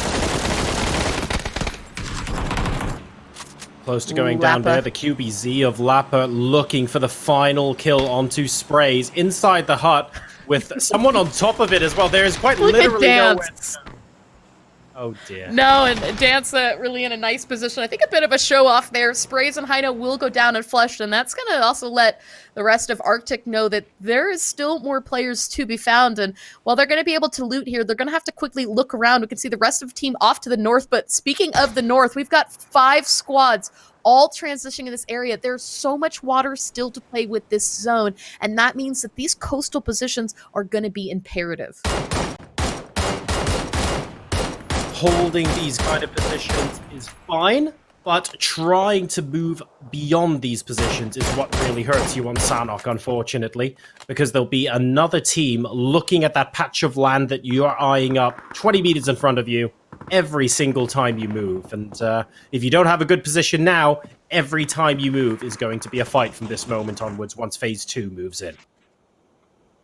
Oh, and Coffin Dodgers have lost a couple players in and of this, but it looks like Bang Wolf is actually going to get down Frost and Dearest, and that's 2 players down and or out now for Team No AIDS. As Coffin Dodgers try to hold this, we can see on the minimap there's teams coming in from every direction, the north, the south, the east, and the west, and it is not over just yet. Arnie trying his best to hold this position. It is going to be a struggle, taking a chance here on this res. As now we can just see, I mean, this is just a full rainbow of squads here. The potential Chuk versus Bang Wolf showdown I was quite enjoying, but it looks like they both backed off, and Arna managing to catch Bang from a different angle. Ovani now, I believe, the only member left alive for the Coffin Dodgers, and they are going to go down in 12th place, not where they want to be. TNA taking them out, and TNA, of course, one of the teams at the top of the leaderboard right now, but they cannot rest. The Burger Flippers are right next door, and it's not just them, it's actually another squad as well. Do they know this is still a 3-way fight? Oh, Dream Team has actually come in to push for here. We see Hogue is actually going to get Krot stuff down, but not before Repulse trends the flame, and it looks like, oh, somebody was on fire. So a lot of damage coming in from both of these teams, but Tuk's going to look for that roof. Unfortunately, getting shot there and missing that jump. Thankaton trying to take him out here was in the window, and Tuk really wanted that high ground angle, might not be able to get it. As we can see, his vest is destroyed, but a nade is out, hoping that that might be just enough defensive cover to attempt that jump one more time. And they're outside of the next circle as well, so everyone here will have to move. The question then becomes when? And unfortunately, the longer they linger, the more squads are going to be interested in their position. We see Hawk moving in on the mini-map there on the south side, but they are almost certainly going to be gatekeeping the winner of this 3-way fight. TNA at the moment with 6 kills, looking like they're pretty hot, but with 2 other squads, it's impossible to tell. If it was just one other squad, you could say, okay, they're in a great position. Oh, Hogue, you snake. Oh, get it. Won't get the res there onto Jay, but Repulse actually is going to knock him down. Manages to hold his health, but unfortunately, Chaos was waiting, had the angle here. Will get the flush onto Jay, and that's 1 player left as Thankon now trying to rush over here. Will get the chance to res here onto Hogue, but Dream Team clearing out. TNA still nearby. TNA has an opportunity to take a push onto this. And it looks like Frost and Dearest is doing just that as Chaos gets knocked down. Arnie with the hard push. His vest is broken, though. And they might need to maybe save one behind from somebody that they knock here. There's a little bit of breathing room, but not that much. They have these 2 buildings to themselves, but there's still plenty of people outside looking to move on in. Here comes TNA. Ooh. Big push into Dream Team, and crucially, Arna manages to get inside the house. The outside has now been completely and utterly flushed. So Dream Team gets eliminated. Arna managing to get the final kill. I believe that was onto Hogue from inside the house. But what damage! Arna, the only player left alive in that entire scrap. And that means you're going to have to be moving south through Valpol, through Hawk, through Irish Achilles as a solo player. This is looking grim. You know, and another thing I want to point out, Thronicon had an S12K and managed to get a couple of downs and kills with it. So not very often that you see a shotgun into play. Arne was able to get a couple points onto this, but now all eyes are on him as Welcome to Spawn Island have been keeping an eye on this fight and are taking shots in that direction. It's actually Asinki that will get the knock as the rest of the team, Achilles and friends, are continuing to watch the south. They did a good job gatekeeping, but now find themselves at the risk of being gate kept themselves as phase 3 comes to a close, and we'll see where the next circle takes us. 1 minute left to go until the next circle contracts in. Sam playing is holding an angle on the north side, and now we have an issue with Valpol, Irish Achilles, and Hawk having to move in through WTSI. And the Crot Killers, they need to either push through this or immediately move. And, well, to be fair, starting with that knock, a beautiful headshot with the SLR is going to be very useful for MK. But do you move through this, or do you use it as an opportunity to rotate further east? I don't know, Clover. I think I'd rotate. I mean, even at this angle, a rotation's going to be really risky. They're going to have to get through the Crot Killers, but unfortunately, Hawk goes down as well. Crot Killers just have a perfect angle on this, as you see that SLR proving to be so scary right now. They might be 3 players up. They may not be in the zone, but right now they've got the perfect angle. They're going to get down Achilles as well. I mean, there's really nothing you can do at this point. You can see them reading the numbers. A hard push coming in from Crop Killers. They want to clean this out, take out a Sinky before they have a chance to get any of these reses out. Will spot him here as he goes out for the East, and that is an easy cleanup. 10 kills now for Crop Killers as they pick up another 4.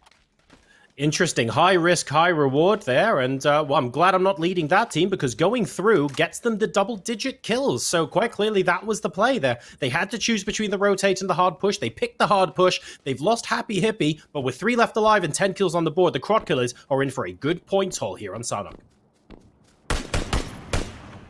And Smoke Roulette, or what's left of them now with a good angle of their own as they're taking shots there onto TSB. It looks like Anarchist has actually gotten down a little bit low from those shots from arrows. The SKS proving just a little bit deadly in damage, but can't quite find the knocks onto here as we continue to see those shots. Now from their angle, we can see down in the corner there, the picture-in-picture, they've just got this bit of a ridge line to protect them as they're trying to stay on the coast as long as they can through this. The circle has moved away from the water, and that means that eventually they're going to have to come off these rocks as well.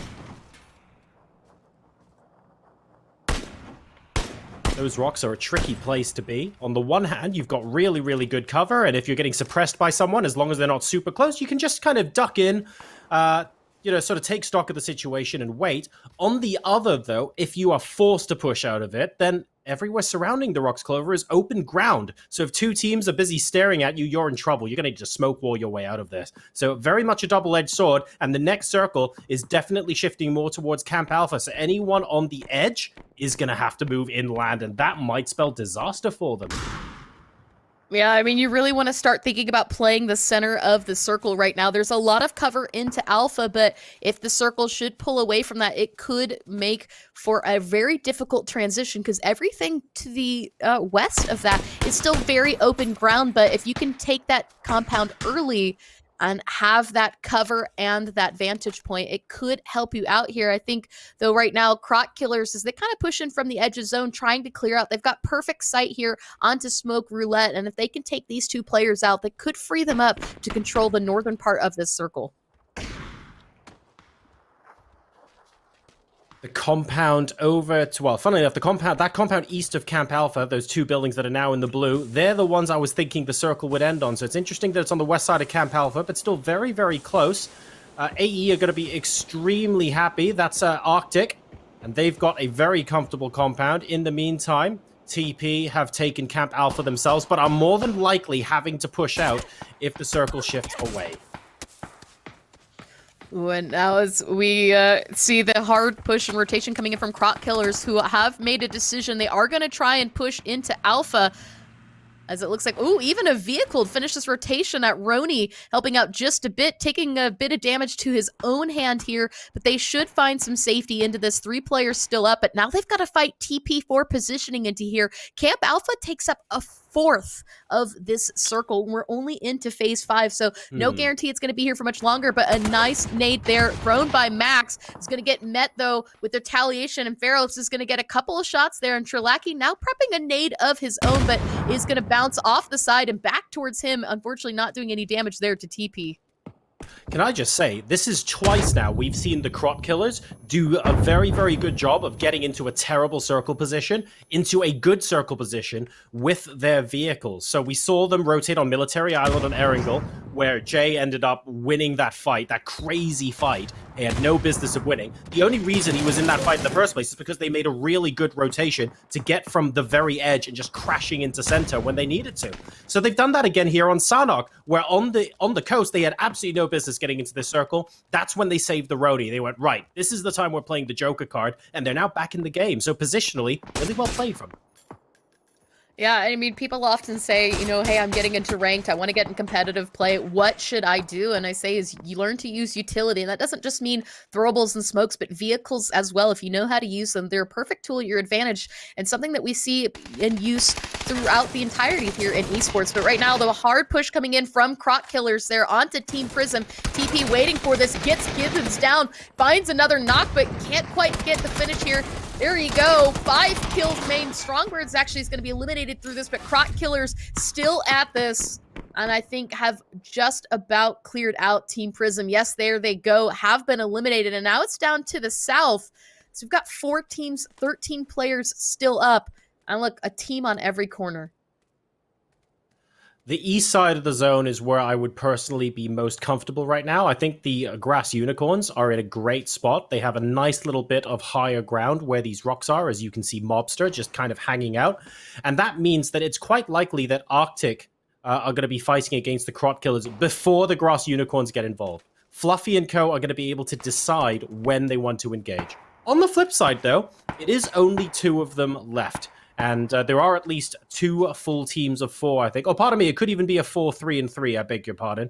But the point is, they are the only duo left in the game, and every other team has more players than they do. Now, I mean, you can't discount on numbers based alone, but right now, Arctic E-Stars do have a nice, good spread to the west, but as we can see, every peak right now is met with damage as Nipplewolf gets down to 14 HP. Crot Killers had a nice angle onto this, but early rotation there from Lappa. He's going to find one member there of the PP Bison squad, gets him down very low, can't find the knock just yet, but he does have nades, and that might be enough damage to get the knock here onto Amateurs. He actually gets pushed out trying to stay alive, but from the other angle had a sight onto this there as Dance is going to find the knock, but Naloya getting a couple hits onto this. We're seeing a lot of trade of damage coming in from PP Bison and Arctic E-Stars, but they're coming in with the hard commit to push. Meanwhile, it looks like Unicorns are going to lose one as well, but Lappa has a beautiful angle here, doing a lot of damage. One more nade out. Again, this could spell trouble for PP if it lands true, but oh, a nade landing right in here. I don't know if he saw it. It went just past.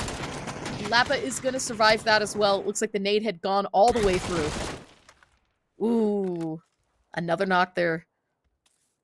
Great peek on the east side, choosing not to go over the top again, because Apocalypse definitely had his number there, so I love that from Lappa.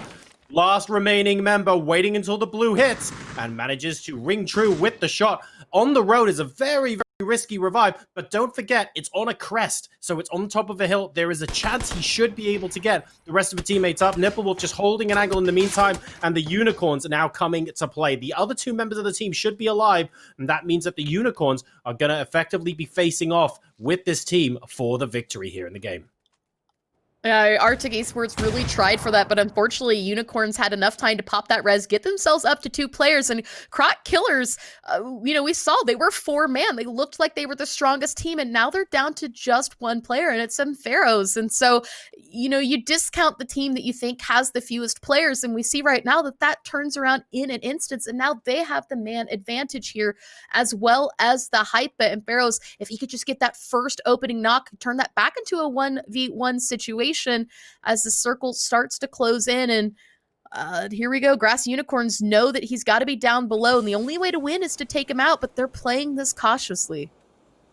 Really like the way Grass Unicorns played this. They played this basically exactly the way I would have played this as a duo, which is, look, you don't have the numbers advantage, but the advantage you do have is you can wait for everyone else to fight before getting involved. And it's worked out literally the perfect situation for them. They only have to Mobster. deal with a 2v1. That's it. They get the chicken dinner. Grass Unicorns, a final 2v1 against the Crot Killers, managing to finish off the game with that kill. It's not the highest kill game in the world, but those 10 placement points are going to be super useful to them as they chop 13 up towards their total. Yeah, and for a team as well that I think has kind of been struggling, it could use a little bit to the leaderboard. We talked about before going into this game that it's just going to take one good game to put you back into that running. 13 points is enough to put you back kind of up into the top 5 for some of these squads. But at the same time, the teams that we've seen outperforming and overperforming some of the other teams put down 7, 8, 10 kills and got placement points on this. So even with 13 points there to Grass Unicorns, they're still going to be trailing quite a bit. They're going to need to start getting those kills up a little more. Big opportunity for them there, and they certainly took it from a placement point of view, but you're right, it's all about the kills here. Unfortunately, playing as a duo, I feel like they kind of did that as best they can. If they went for kills, I don't think they would have won the game. They would probably have just crashed out in 3rd place with an extra kill or 2. So I get why they did it. Now they need to do that again, but ideally with all 4 members left alive rather than just playing as a duo at the end, right? So we go from extreme close quarters fighting to extreme social distancing. Next, we're going to be on Miramar, ladies and gentlemen, after the break for the final 2 games of Sunday Bloody Sunday. See you soon.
Welcome back, everybody. Game number 3 is in the bag, and we have 2 extreme social distancing games on Miramar left to go. And from the carnage we've seen so far today, I'm just reasonably glad I'm not playing and bowing out in 16th place every game. I'm Jorisar. With me is Clover, and today is Sunday, Bloody Sunday. Clover, how have you liked the game so far? It's been fun, to be completely honest, we've had 2 very toxic circles today, and so from a casting point of view, I love esports circles. it.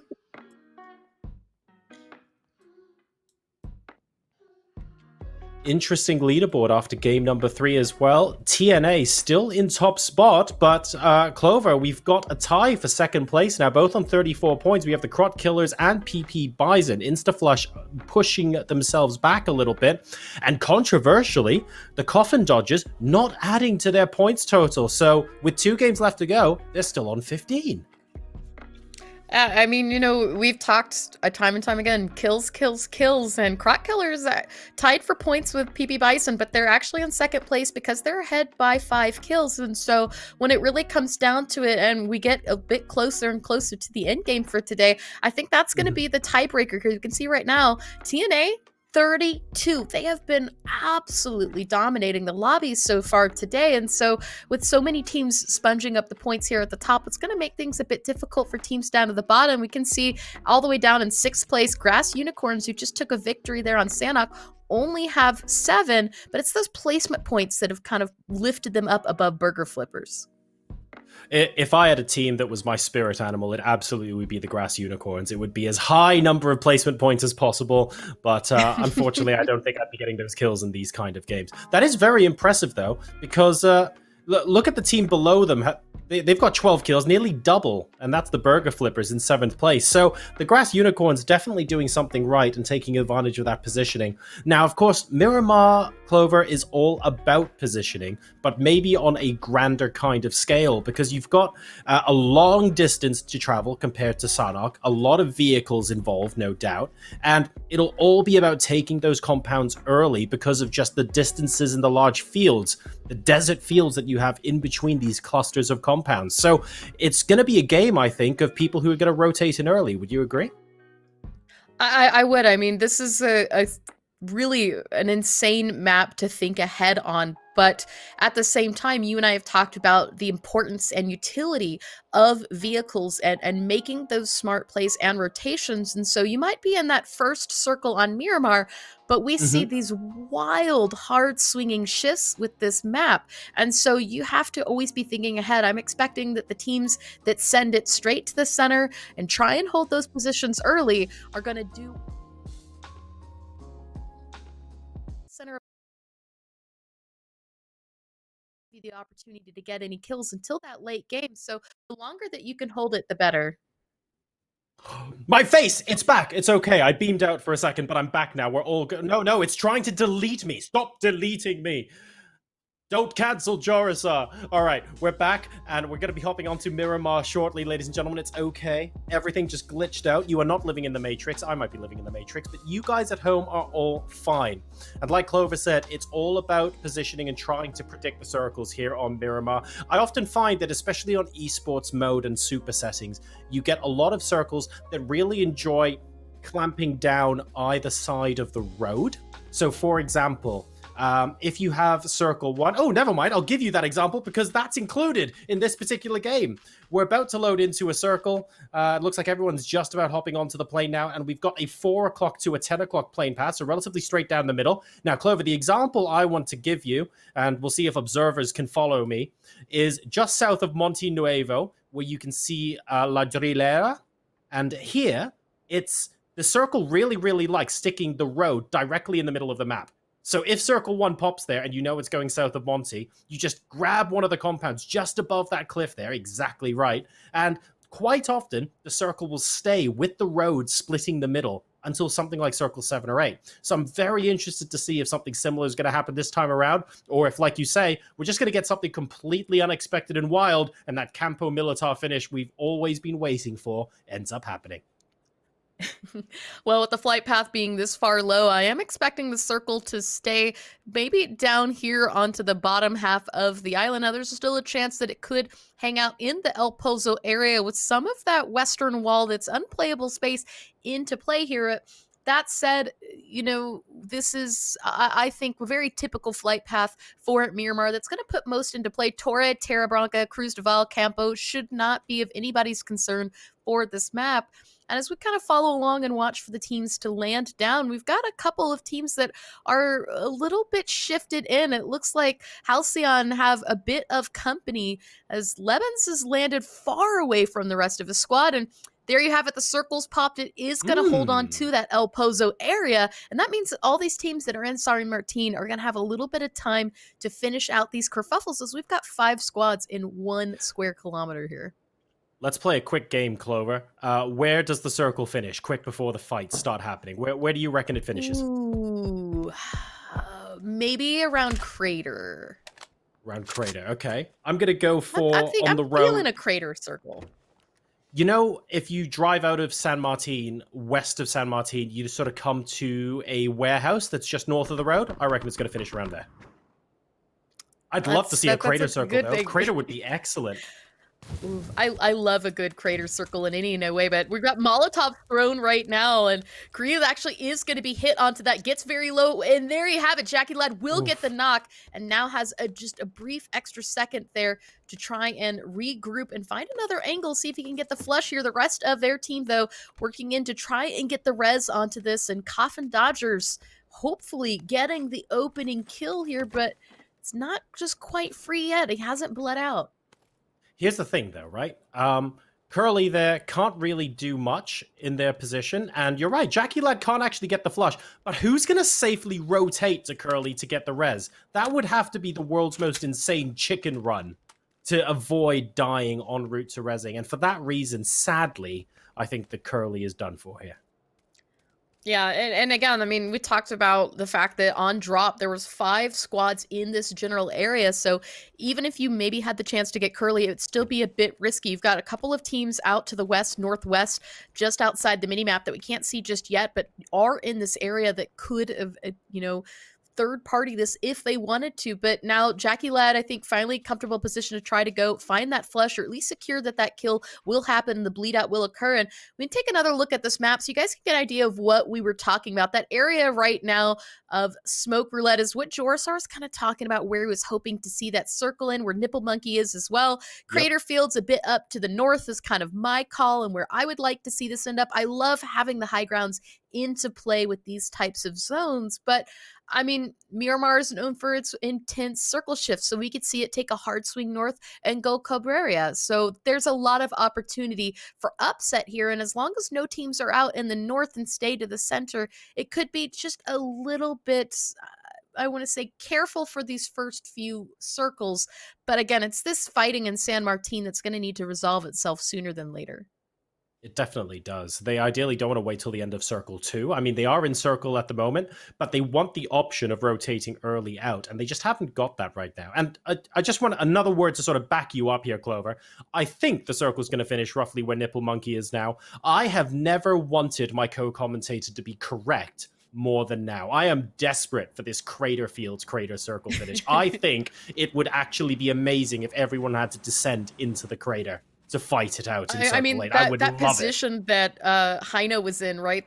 There's 2 craters in Crater Fields. There's the proper Crater Fields here that's labeled, but there's the crater that's off to the east, and that is my hope of where it's going to finish. What if it finishes now we've between them? Ooh. Only one can win. There can be only one. But speaking of being only one, we've got a second squad coming in for a hard push here into water treatment. Baby Gravy, who are looting very casually, unaware of the dangers that await them here to the north. Thankon heard that vehicle coming in and has immediately grabbed that high ground. Should have actually had an angle there, but didn't have it at all. Loading. He didn't even realize it. So no, I mean, there you go. See Baby. He didn't. He didn't see Baby at all. How did both of these teams not know the other was here for so long? I'm borderline gobsmacked that Dream Team weren't getting into position to absolutely annihilate these guys. But Baby Gravy are going to be the ones taking the first shots. So that's going to be prolonged for a little while. We now join the Clock Killers. they try and take a fair number of people out. They're in Chuma at the moment, so actually quite far south. And they're going to need to rotate in relatively late, so they won't be one of the ones getting the central compounds, but they seem relatively happy with their loot. They've got DMRs, they've got ARs, everything looks okay in their camp, and they will just be one of the last ones to rotate into Edge.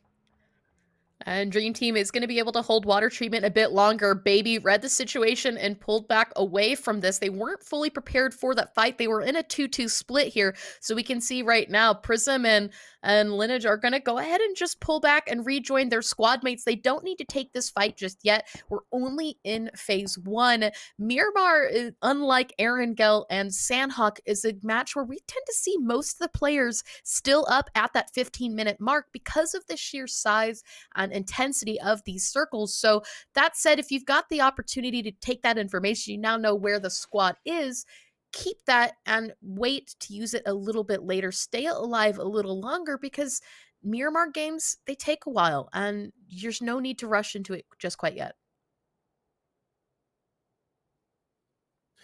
Rushing in Circle 1 and crashing a compound where you don't potentially know someone's there is certainly a recipe for disaster, and I think that's the reason why Baby moved out, because at the end of the day, they were in an okay position against Dream Team, right? It wasn't like Dream Team stopped them on the outside wall or something. They had buildings, but I think maybe they shocked themselves with just how close another team was without them realizing it. So I like the idea that they've reset and they've pulled back a bit. Ursa living life on the edge here, but they will make it to the compound they were looking for, so that's good. I believe that was Instaflush is actually driving alongside them, so it is the rest of Instaflush, so they're going to be a little further away. I mean, it was actually Instaflush in this engagement. Desp actually has broken off to try and follow along onto this, get the side onto Ursa, but we can see Coffin Dodgers were here as well, are going to place at the top of the hill to have line of sight on this. A couple of shots out in that direction there towards Ursa, as we see Coffin Dodgers looking to win this out, but we still got Dream Team there in water treatment. So with 4 squads in this area, unfortunately, Coffin Dodgers are going to lose a tire onto that vehicle, but what's left of Instaflush, who's been hanging along, trying to take shots all along this road as teams are transitioning to their next location, now need to think ahead. They lost out on that opportunity. Everybody has driven on, but what is going on here with Apocalypse? PP Bison driving right through this as well, but lucky for him, Coffin Dodgers have already broke away. It'll be interesting to see where their ultimate destination is. Water treatment, of course. Dream Team are just happy to hold that for now. But really, we want to know where people want to be in a zone or two's time. That is going to be very, very telling. We are now on board with Eruz from Smoke Roulette. Oh no, absolute open season. Inside the crater, looking up onto one of the lips there. Yes, moving down into the crater itself. A very bold move considering it's not guaranteed to come in here. And Eruz firing a lot of shots, but those guys are really quite far away.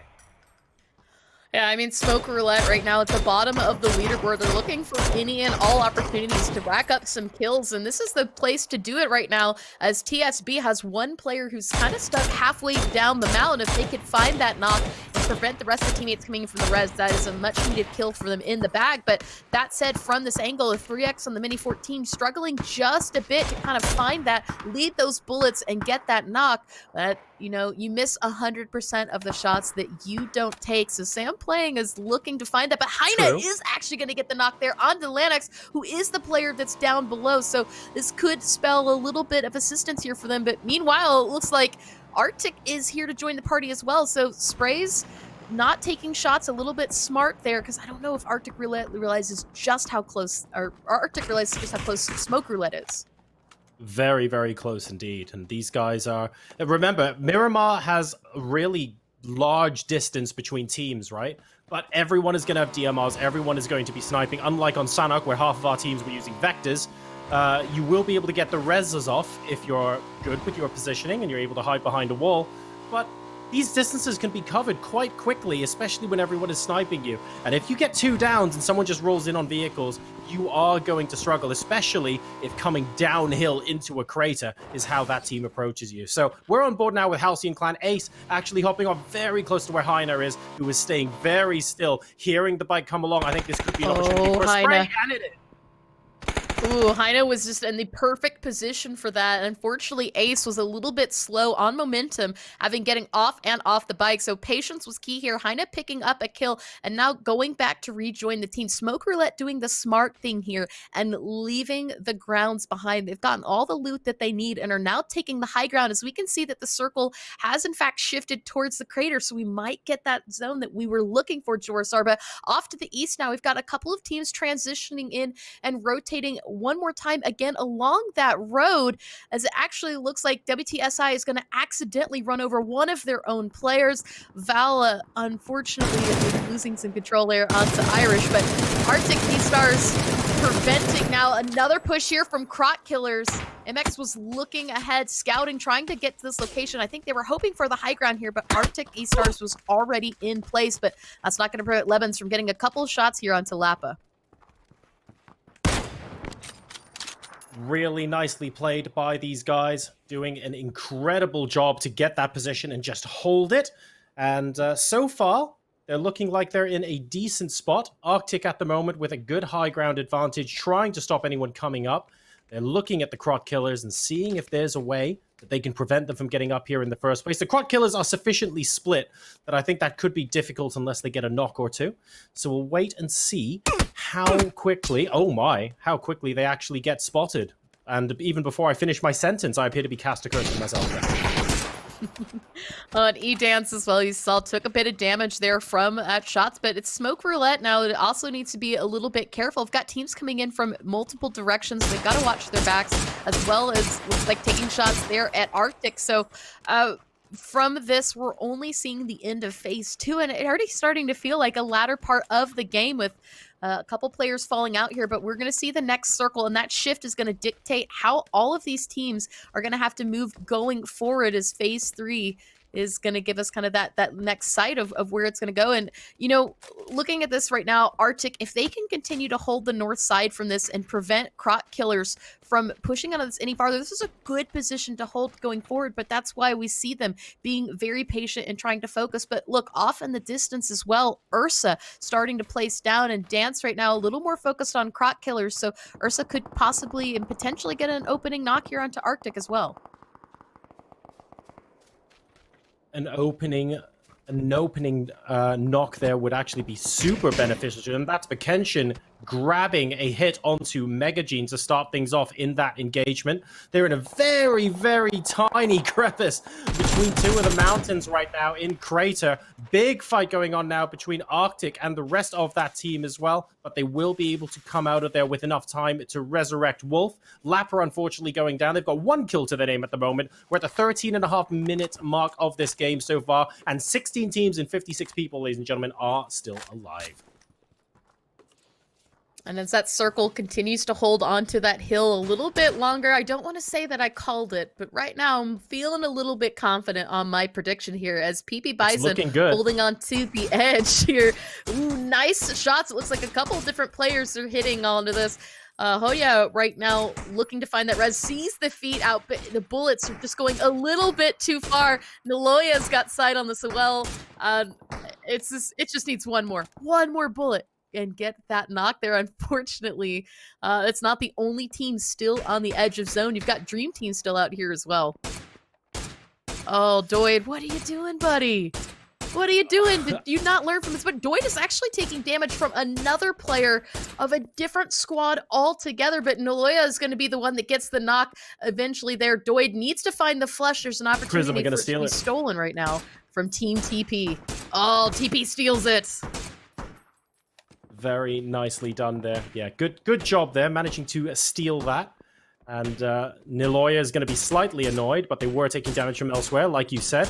And having these kind of compounds is delicious because you're able to snipe at everyone outside. But just remember, anyone who's rotating into the circle in vehicles and leapfrogs you, they're the ones that are going to be gatekeeping you next. So Hoya enjoying this while it lasts, but there could come a time when someone else will be gatekeeping them shortly. Suicide Bullet, by the way, just stealing a second kill from the same team. PP are going to be annoyed with that. Yeah, I mean, PP right now only sitting on 2 kills, but what's left of Team 16 is actually sending it right into TP's compound. They might be unaware of the fact that TP has been third-partying this fight all along, and that's driving into danger as they're going to continue on. And Naloya now looking to see where those kills were stolen from, checking the compound a little bit closer, but really the locations there is just beyond. And as we take an overview look at the map, we can just see how the spread out and placement there is for them. PB Bison got a bit of a 2-2 split here, aren't inside the zone, and they're going to need to start moving their way in as what's left of InstaFlush falls out there to the zone, eliminated into 15th place. And now the circle has taken a bit of a shift north, starting to lean towards La Cabrera, which I have seen this circle here before, Wow. and it has ended on Minikin at that wall. And the team that was not Okay, in La yeah. Cabrera won, and the team that was in there got stuck behind the wall. So that's a very interesting place to see if that continues on. But right now it is Coffin Dodgers who've done a bit of damage so far, taking on a fight here with Ursa as they've got the ridgeline. Coffin Dodgers with the compound here and trying to find another angle onto this. Just a little bit of a sort of junkyard kind of shack. They would technically be better off grabbing that compound you see in the distance there, but it's a little further towards the blue, so they don't want to, which is completely fair enough. These ridges should be good enough for Ursa at the moment. It's going to be difficult for them to rotate into Coffin Dodgers unless they had a ridiculous amount of utility available. So they're doing okay. Just continuing to try and survive and get those points up. They probably will have noticed that InstaFlush have gone down early. InstaFlush, of course, one of the teams that are above them in the table right now. But really, irrespective of everyone else, they need to be focusing on those top 3 finishes, and they need to be getting a lot of those kills. Coffin Dodgers are not center circle. There aren't that many teams that are pushing into them right now. So for that reason, Clover, it goes back to kills, kills, kills. I don't think they're going to be getting that many rotating into the next circle. No, and I mean, speaking of kills, kills, kills as well, I want to hand out to Grass Unicorns that have just gotten a full squad wipe onto Burger Flippers, including a vehicle kill that we saw in the kill feed, but unfortunately weren't able to witness. So we talked a bit before we started that was a team that did well on placement points, that needed to rack up kills. They must have heard us because they just opened up with 4 and gives well getting a knock on the Heine. But meanwhile, back again onto this fight, Ursa taking more shots towards WTSI. We've talked a bit about as well, holding on to the north and preventing teams from coming at you from every angle. So right now, Ursa trying to keep WTSI here into the city. But again, I mean, we're only in phase 4, and the circle could take another hard shift away from here. All these teams are still kind of on the edge of the zone. And moving into the compounds inside the city, also really tricky here, Clover, because you've got a lot of hard cover, but rotating out of that cover, if the circle shifts south and it goes away from Le Cobb, that's gonna suck, which is why I really like where Arctic are right now. They've got the best of both worlds. They're not hugging the southern edge, but they've got a compound sort of in the middle. They can rotate north or south as they want. It's really, really good. So I love the versatility of their position. Let's see if it pays off. And Heine as well, 3 kills. He's just finally been popping off. So maybe, I mean, we kind of have always say that teams that do well on Erangel maybe don't do as well on Miramar and vice versa. But right now, they're going to put that to the test as they're coming up onto Minikin, who's just on the other side here of the crates. Is going to get Heine down very low, but Heine can't find the knock on this just yet. A couple smokes throughout utility. Sam Plane actually has been knocked by another player, but Mini gets down arrows, gets down spray. Heine is the last one still standing, and in a blink of an eye, Smoke Roulette has completely fallen apart as the Molotovs are out, and they are gone. Oh, wow. Absolutely huge play for Minikin, who, by the way, is MXXXKXX, which I think gives us license to call him anything beginning with M, followed by anything beginning with K. I feel like that's creative license that they're lending the casters there. So feel free to come up with alternate names for Minikin, and we'll definitely use them throughout the rest of the broadcast, no problem. But right now, all the glory is theirs, because that was a beautiful squad wipe. Yeah, and now we kind of see an overhead view as we've got 3 teams in Cabrera. Coffin Dodgers are up on the high ground in the mountain range as well. We're down to Maxican, excuse me. You know, it is... this is a circle I've seen before. This is a circle that I really love because this is kind of when that chess mindset of PUBG comes into play. I think a lot of times people play the hand that they're dealt and the presence that they're dealt, but you've got to think ahead about not getting yourself trapped out in the open. There's a lot of areas where if this circle could rotate away, could really get you stuck or prevent you from holding out. And so that's why we're seeing a lot of this fighting going out to the south, because these teams know that they need to have their next position free from contestation and free from another team that could potentially walk up on them. With 5 teams down there, that's going to make it very difficult for some of them to hold this with so much open ground. Moving into the southern side now, Baby Gravy are struggling with this position because the Unicorns are right near them, and both of them trying to vie for the southern tip of this circle. They want to be able to just walk in and then engage, but the Unicorns are not allowing them to do that. They're continuing to pressure them. Baby have got a nice ridge, but I was about to say, if the first knock comes onto them, the Unicorns might actually choose to move up, and I think they are going to try and move around to get a better angle to hopefully finish them off here. This is not good for Baby Gravy.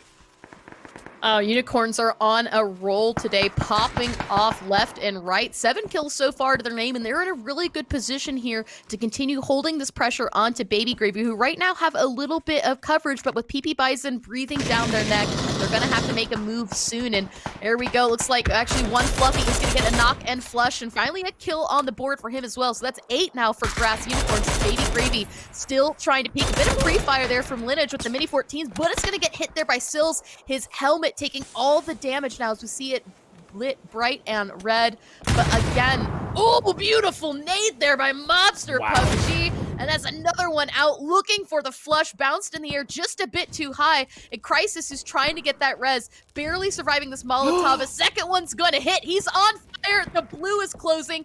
This is it for Baby Gravy. Very nicely done by the Unicorns. They knew they could do it. The question was when. If a couple of those earlier frags were a little bit more on point, they would have even done that a few frags ago. But the nades, unfortunately, were always numbered there for that other team. And the Unicorns have 10... They've got 10 kills, and all 4 of them are still alive, Clover. They're doing a tremendous job this game.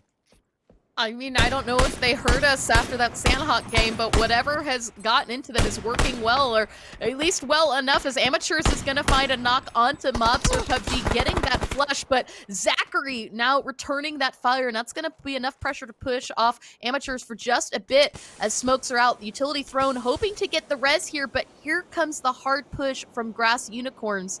They don't want to allow that to happen. They've still got some utility at hand. Looks like Zachary's struggling to get up just a bit. Most of what they've got, though, is smokes, and that's not going to help them for damage, but they've got the angle here. Amateurs down very low. A couple more hits. That's all they can take, but Amateurs does get one knock. Can't find the flush, but it doesn't matter because Unicorns are going to get both players for PP Bison out and should get this res.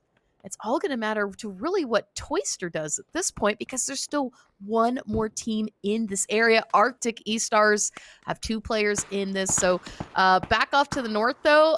Coffin Dodgers, they held this location. They held the high ground, and now it's going to work in their favor because Cabrera has pulled out of the circle. Oof, a big knock onto Ursa there, unfortunately, and that is pretty much an insta-flush. Labanz is going to take that. And Clover, you know what we were talking about before, how if you move into La Cob, rotating out of it is going to be very tricky indeed. Well, guess what? That's coming true right now. And Arctic, who had a great position before, are going to be struggling to move in from the opposite side. The Coffin Dodgers are actually in a great position now, trying to snipe off everyone that's coming in from the north side of the circle. And there are 3 or 4 different teams here, so it's basically like a buffet for them right now. Coffin Dodgers have the high ground, and they've got a good vantage point onto Cabrera, but they're kind of, I think, a bit hesitant to peek too far to the west, and that's going to cost them just a bit. Meanwhile, E-Dance has fallen out here to the Unicorns. Only Toyster is still up. Oh, but he's going to get another flush there. Zachary goes down as well, and Unicorns are falling apart, but it doesn't matter. Fluffy is going to get it. 5 kills, and if he can be very quickly, might find the res. 24 seconds till the blue zone closes, and they are just on the edge of it. Unicorns will hopefully stay 3 true, but Coffin Dodgers continuing the pressure on to the north. We've got 4 teams, 12 left alive. Milky with a nade out, been trying to find really what's left of them here. That nade's going to fall just a bit too short. Won't do any damage here.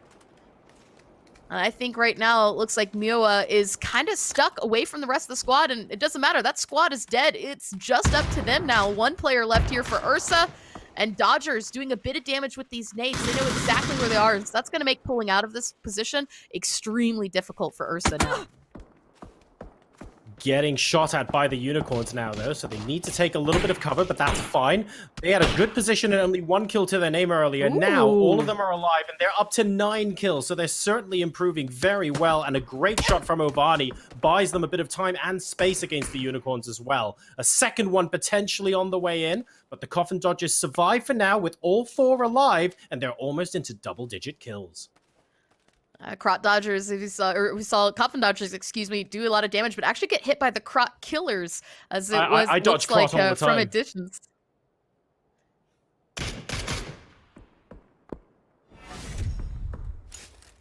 My goodness, these long-range shots from the Coffin Dodgers, especially from Milky, have been absolutely phenomenal. One from Ovani, one from Milky. They're hitting people from properly the edge of circle. This is the Coffin Dodgers really starting to come into their own, Clover, I think.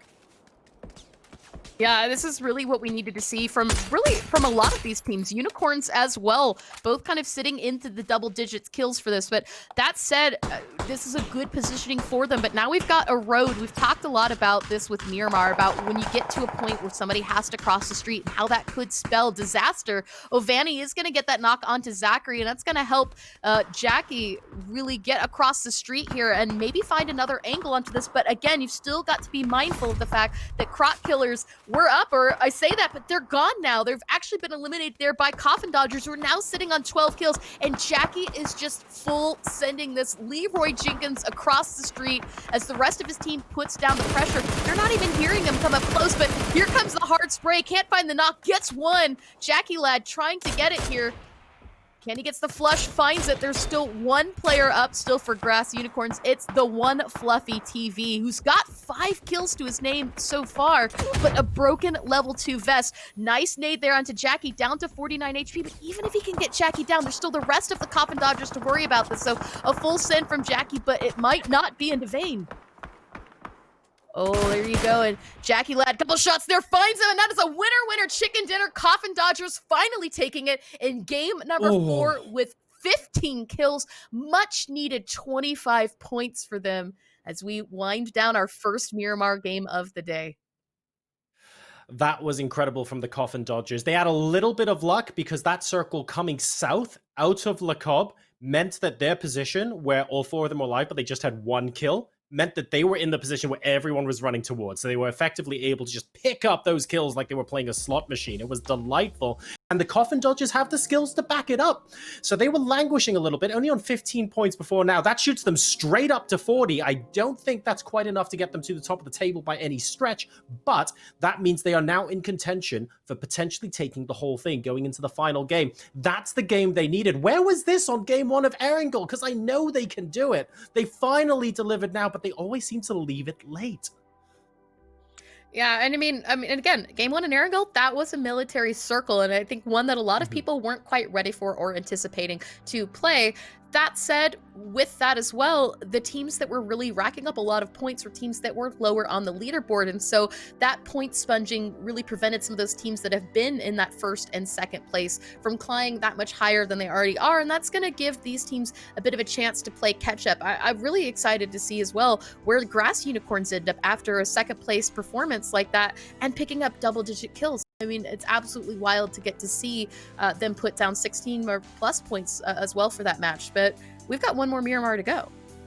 We do indeed, and I think you make a great point about the Grass Unicorns too. I was talking about the Coffin Dodgers making a comeback because I've wanted to see it all evening, but the Grass Unicorns just followed up a win with the second place. They got to 10 kills a lot faster than the Coffin Dodgers did. Let's put it out there. They rotated earlier, they got into a more desirable compound earlier, and yes, the Coffin Dodgers had basically tower defense at the end, which was delightful, by the way. I love it whenever that happens in PUBG, but the Grass Unicorns actually got that a bit earlier, so they're going to be up there or thereabouts as well. It'll be interesting to see where they end up on the leaderboard, which we will get to you guys very shortly. One last break, ladies and gentlemen. When we come back, the final game of Sunday Bloody Sunday.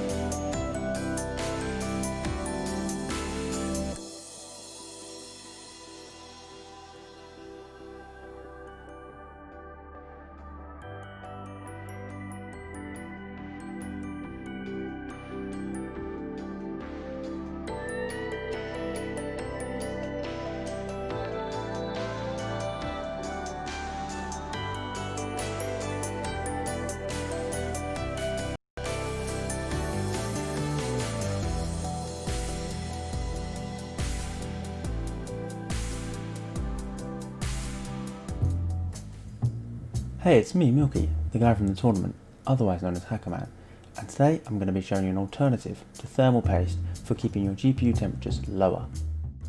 Okay, so firstly, we want to take the old thermal paste off. Now to do this, I use hot water, fairy washing up liquid, and a piece of kitchen roll, and this will get it off nicely. You want to try and get the piece of kitchen roll nice and wet, just to get all that thermal paste off. And as you can see, this has got the thermal paste off really quickly, no nonsense, just bish bash bosh, your thermal paste is off. And now you can see the alternative I use, which is toothpaste. You don't want none of this cheap stuff. I'm talking Colgate, I'm talking Aquafresh. As you can see here, I'm using a Colgate Minty Fresh, and you're just going to put a pea-sized dollop on a bit of kitchen roll, and you're going to rub that around again in the circular motion.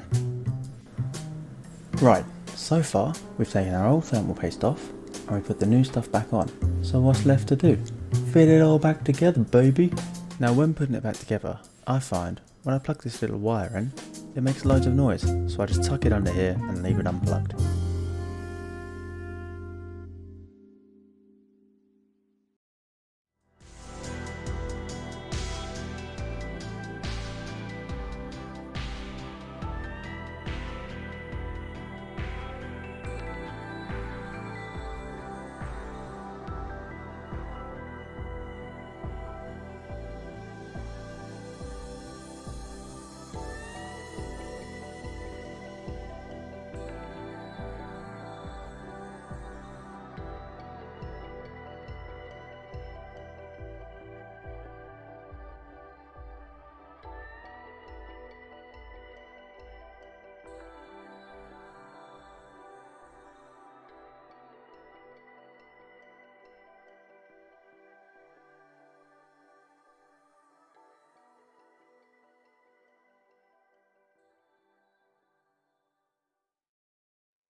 leaderboards have been shaken up, possibly for the last time now, as we move into match 5 of 5 in Sunday Bloody Sunday.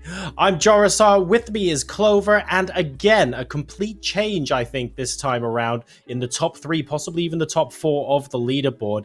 All sorts of different teams getting mixed up in the action, but 2 teams that we called out are the Coffin Dodgers and the Grass Unicorns specifically, who seem to do incredibly well on those conditions. Yeah, I mean, taking another look at the leaderboard, it really reflects that of Grass Unicorns have climbed all the way into second place from their 6th place position previously. Coffin Dodgers, who were in 8th, up now to 4th, tied in points with TNA, 1 point behind Grass Unicorns. So it's going to be the kills that really could make or break this. If they just get 1 point ahead of Grass Unicorns and stay on top for kills, then they could stand to take it into second place, but they're only 8 points out of first.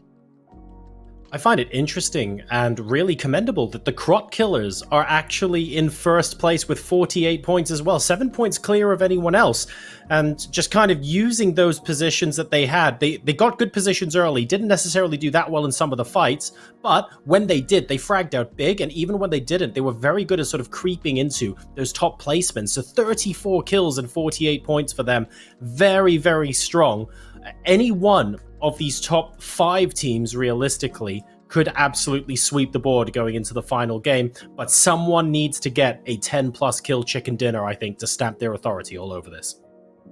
I mean, I couldn't agree more. It's really what we saw last match. We had 2 teams that were kind of, I think, not even on our radar fully. I don't think we anticipated Grass Unicorns to come out with that many kills this game after the kind of the showing that we had seen from them previously through Sandhawk and the Erangel matches. But that said, Miramar is another monster in and of itself. It lends itself very well to DMRs and sniper kills, those long-range shots, and that really is kind of the strength of a lot of these teams now. So if you can play like you did this last match one more time, I think Coffin Dodgers, TNA, PP Bison, Arctic Esports, Grass Unicorns, and Crop Killers, I mean, it could be a very close game, but if one of those should go out early, it opens up the opportunity for any one of these other teams to take it.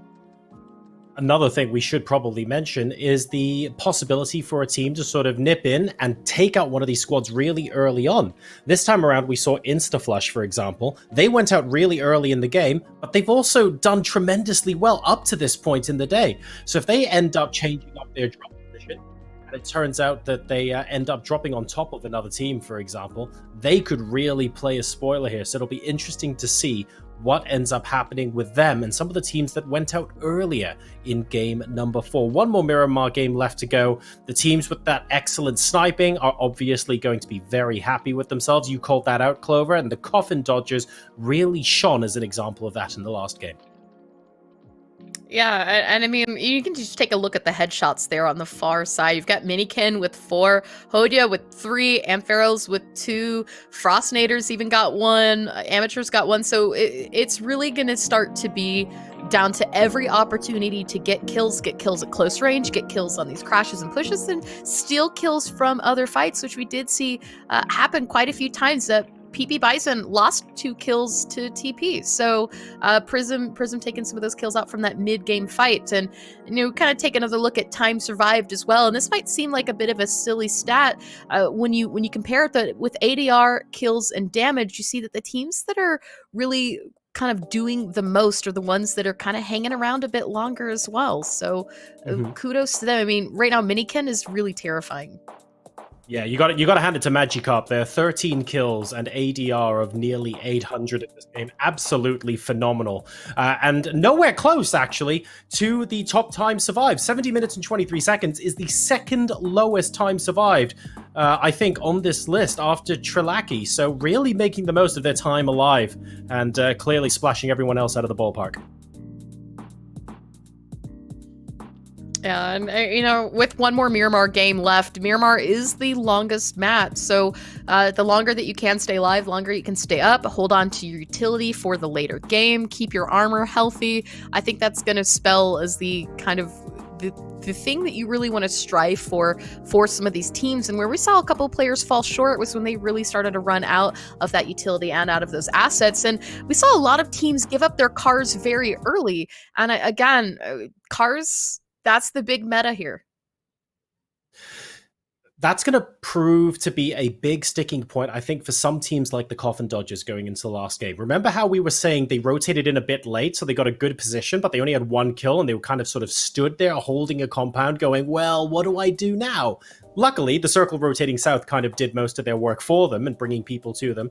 So what they want to do this time around is rotate a lot more centrally, a lot faster, and hopefully you can rack up the kills a little bit earlier in the game and be able to dictate where you go. I feel like the Grass Unicorns did a really good job of that in game number 4. So let's see if the Coffin Dodgers might be able to step it up a gear and contest for winning the entire thing. But the Crot Killers are on top right now, and a perfectly horizontal 9 o'clock to 3 o'clock plane path for our final game.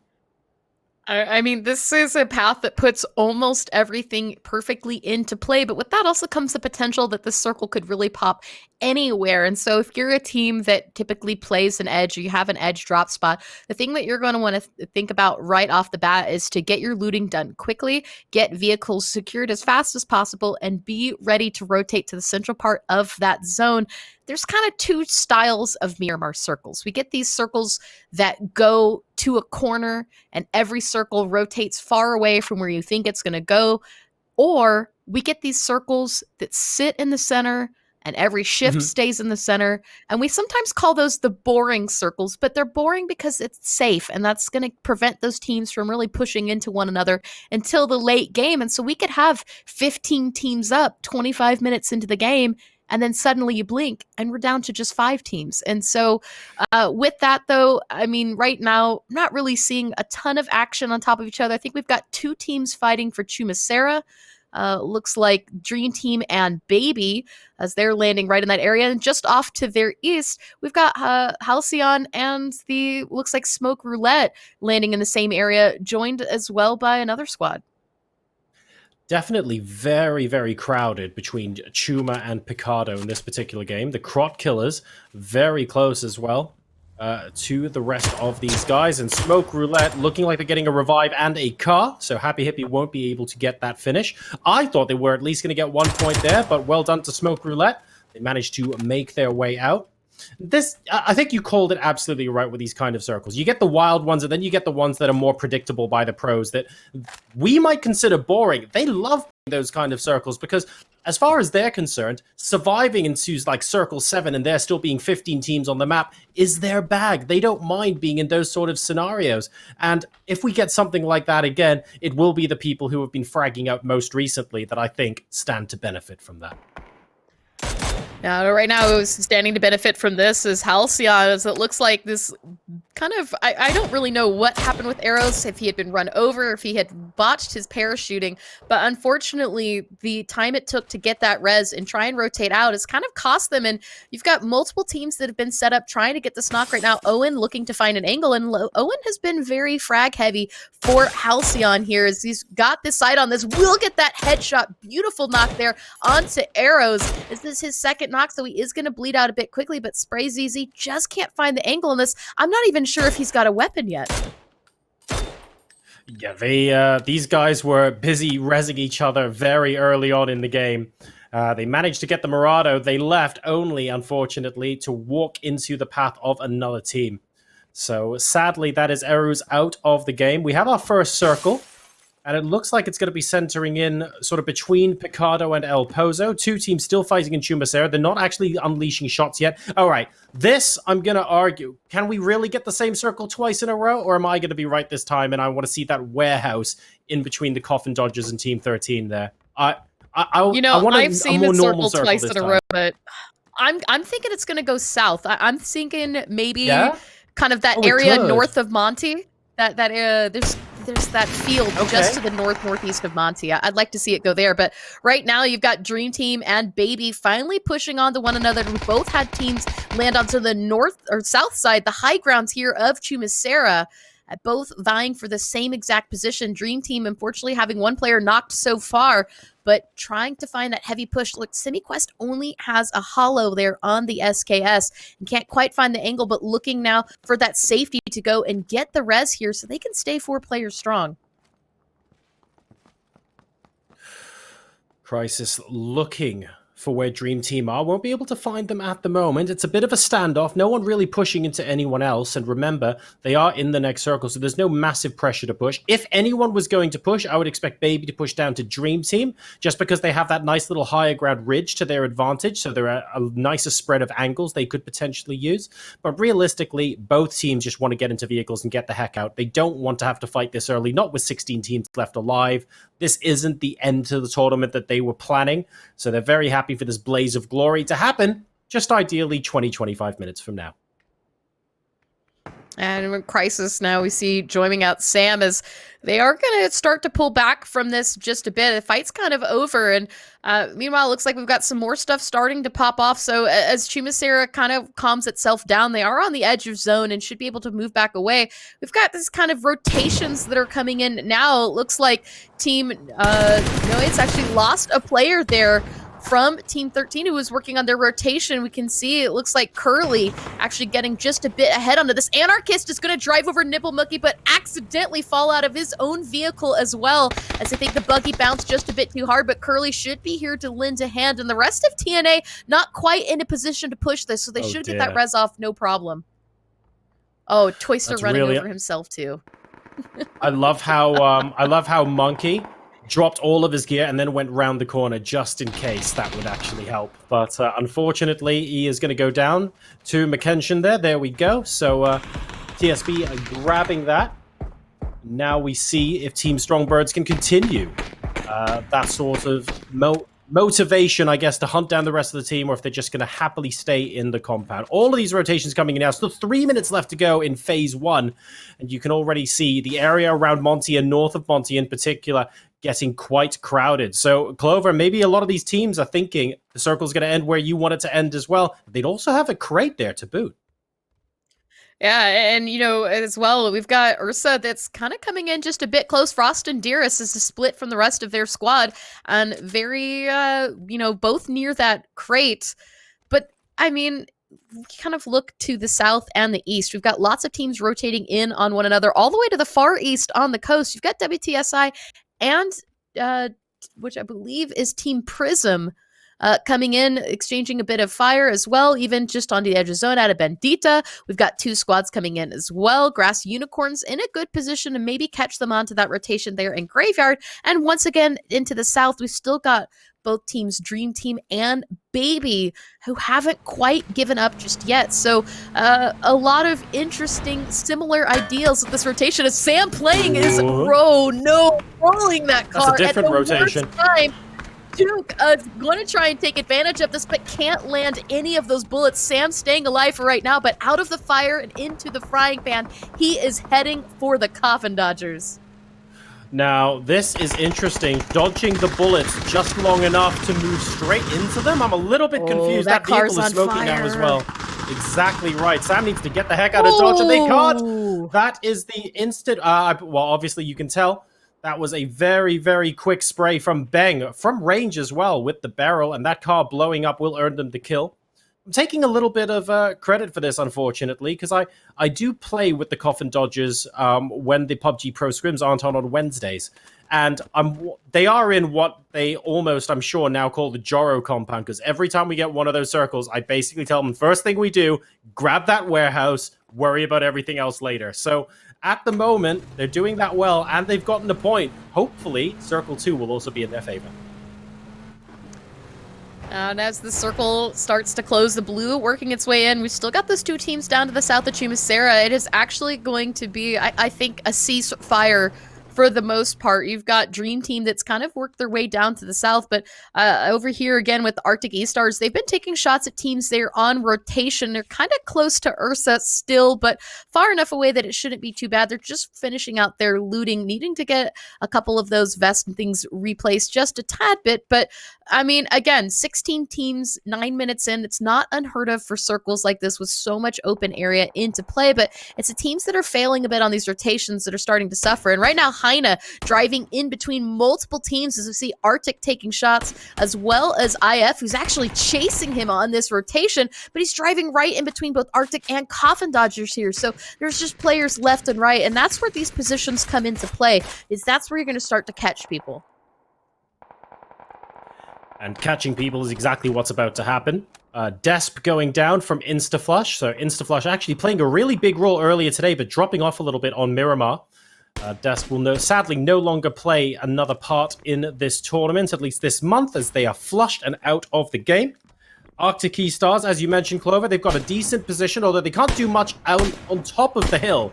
Ursa certainly have a little bit of an advantage on them at the moment, because look at this. This is a perfect example. When Shane goes down, they can't get the knock. They can't get the knock, obviously, because of the high ground, and as soon as you duck behind that ridge, they just have to wait for the next knock. So Shane will probably want a new helmet, but Ursa are okay for now.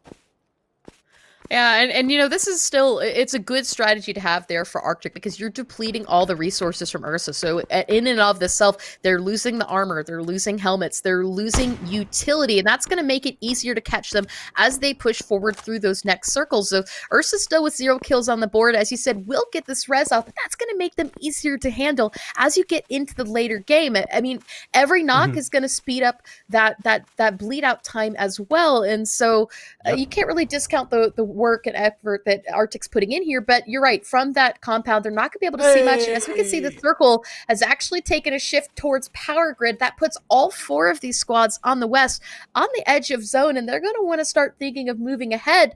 But again, taking a look at the circle, just about everything in the center is occupied, so you're going to have to be ready for a fight coming into that crash, and that's where that damage from both of these teams comes back into play. All right, Clover, you get to decide my fate. Do I say something on stream now that could make me look like an idiot in 3 minutes' time? Ooh, are you going to cast or curse somebody? I am. There are only 2 possible things the Circle can do right now. They can go to exactly where Hogue and Chaos Cyrus are now, and sort of hard shift to that road on the bottom, so basically like a 7-8 o'clock hard shift, or go straight onto the Coffin Dodgers. Calling it now. It's not going south. It won't. Picardo basically won't be in. You know what? I'm just going to shake things up a bit and say it's going to go towards Prism. Oh, don't do this to me. Maybe. I mean, this is Miramar. You can never predict where these wild shifts are going to be, and that's kind of why I think we're seeing a lot of teams play it really safe right now. We're still only 11 and a half minutes into the game. There's still 20 plus minutes to go, and so trying to think a little too far ahead on predictability can hurt you, but likewise, we've got Grass Unicorns that's in the perfect position, but they're also completely alone, and that's nobody to kill or shoot. And we've talked about how they're just 8 points out of tied, 9 points from the lead, and they're gonna need everyone that they can get, placement points aside. And ooh, it is an Oh, he's leaving it. Oh wait, hang on, no, it was a bit of a bug because we saw the level 3 bag vest and helmet as well, so I'm sure Krot would have picked one. It is plausible, by the way, that someone could opt to leave the Orm because maybe they have an SLR and they prefer a DMR. But usually you take those because they're the one-shot capability. No, he had a mini. He had an M16. I'm fairly certain he dropped that in placement for the Oms. We all know the M16 is just a budget DMR. But here we go. Ursa is still really utilizing this position.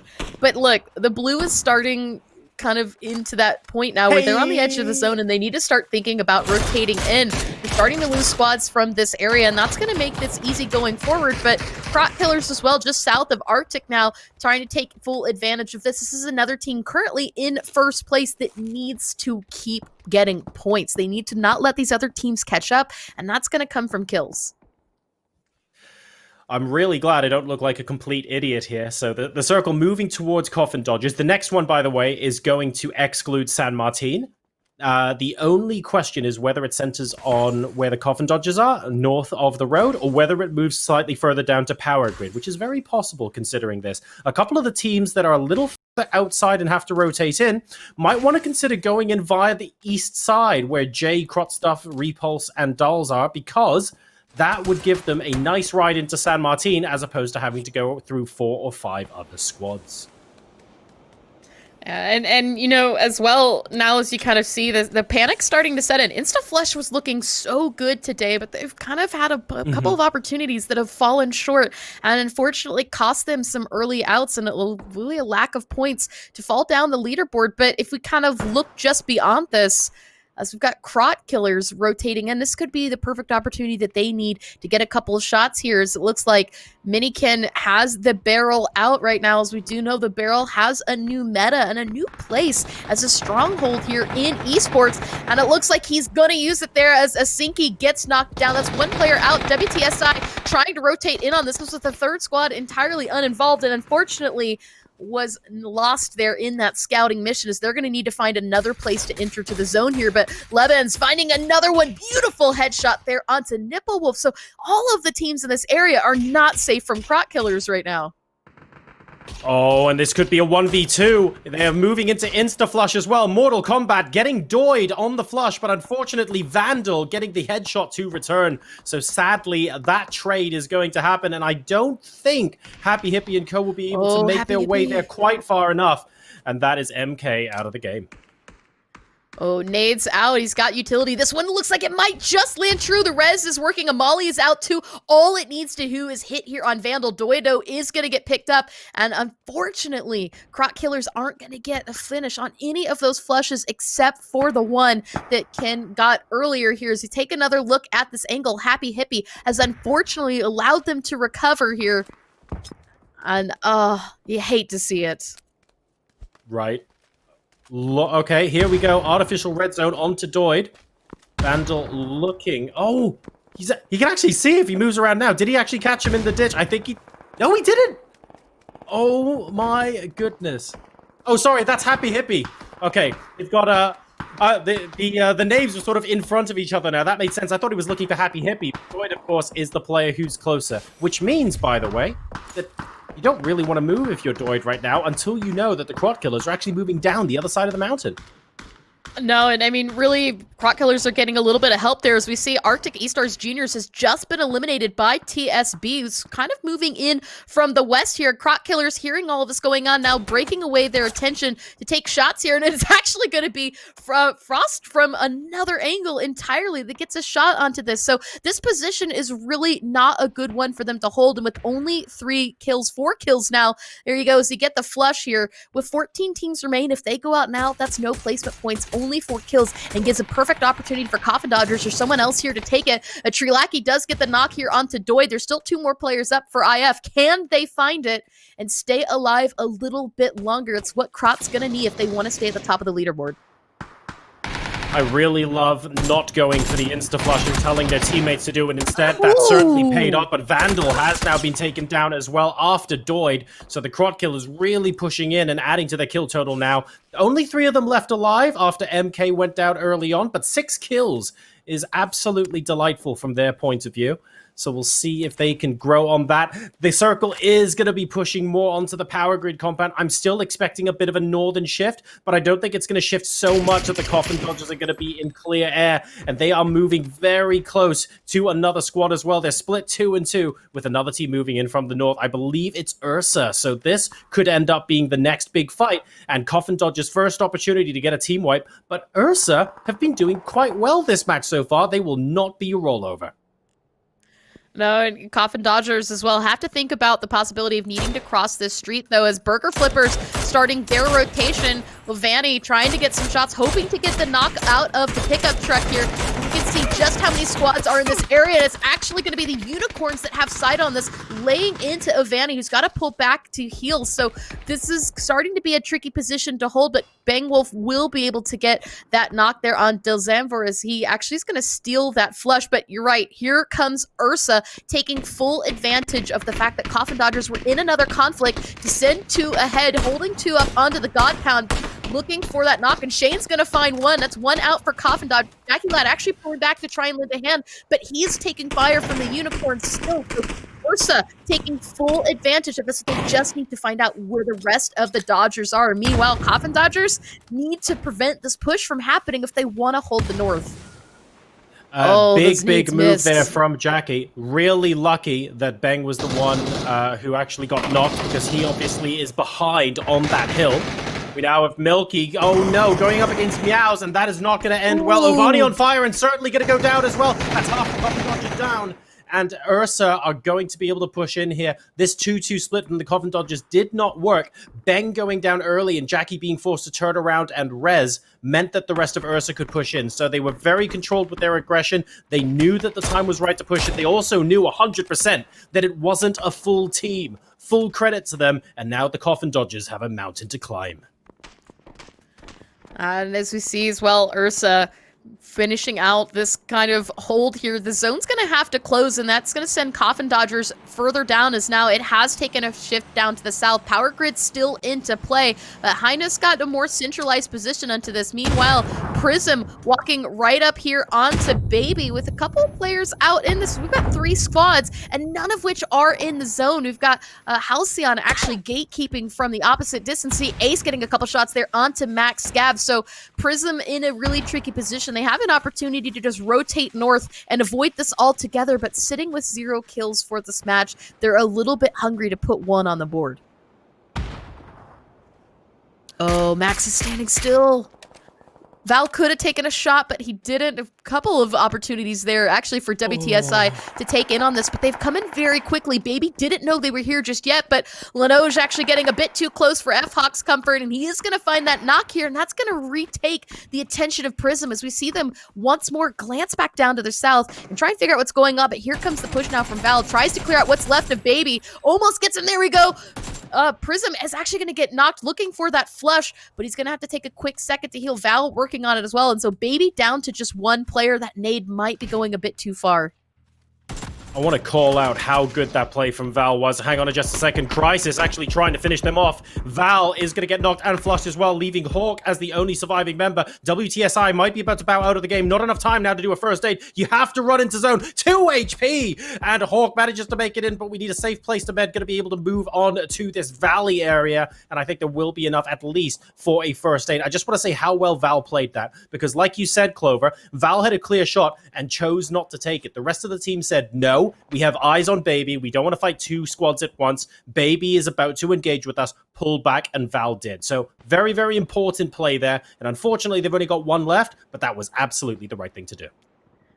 And as we see as well, Halcyon is still continuing to gatekeep from this position. They've actually forced Prism to continue their rotation out to the north, and that's left as well 1 player left for Welcome to Spawn Island. That is the Hawk, as he smokes out, trying to stay alive, but Davidi as well, smoking his way back into the compound. The best play right now is Power Grid, as we see the circle centralize onto this, but Prism has been looking for another angle, and we can see get a couple of shots there onto Davidi, but it's not safe just yet. Hawk is still in this area.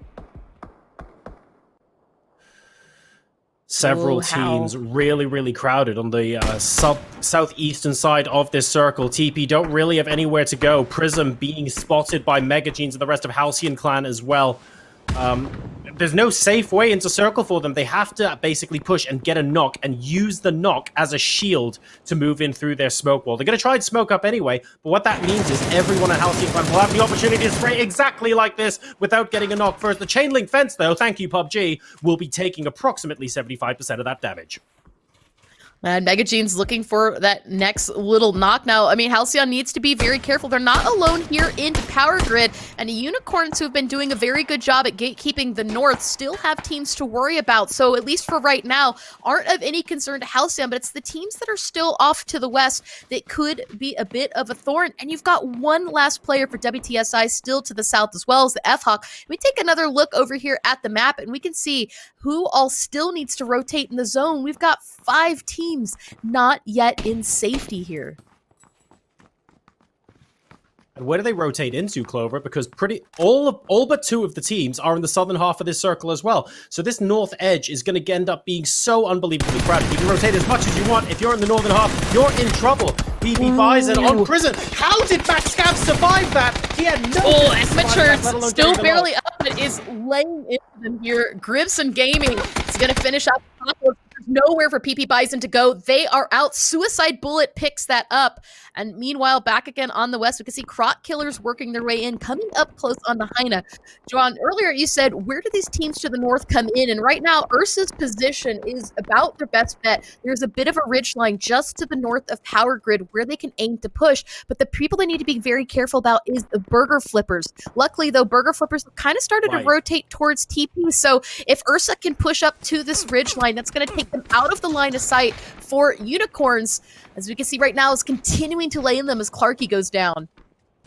So, this is going to sound weird, but the most important conflict on the map right now is whether Crot Killers take out Heine. Which I know sounds weird because it's a duo and a single player, but if they take out Heine, they've got all of the western part of the circle to themselves, and they should be able to snake into the top 5. They've got 9 kills already, and they're on top of the leaderboard. So this is super important. Whereas if they engage Ursa, for example, and Heine sneaks around the back and kills them both, that's it. They might give up first place. And here we go, engaging on Heine, Smoke Roulette eliminated. That was the kill that hopefully means Crot Killers are now in pole position to win the entire thing. So keep an eye here. They should stay back, wait for top 5 before re-emerging, but they've eliminated the most important threat to them right now.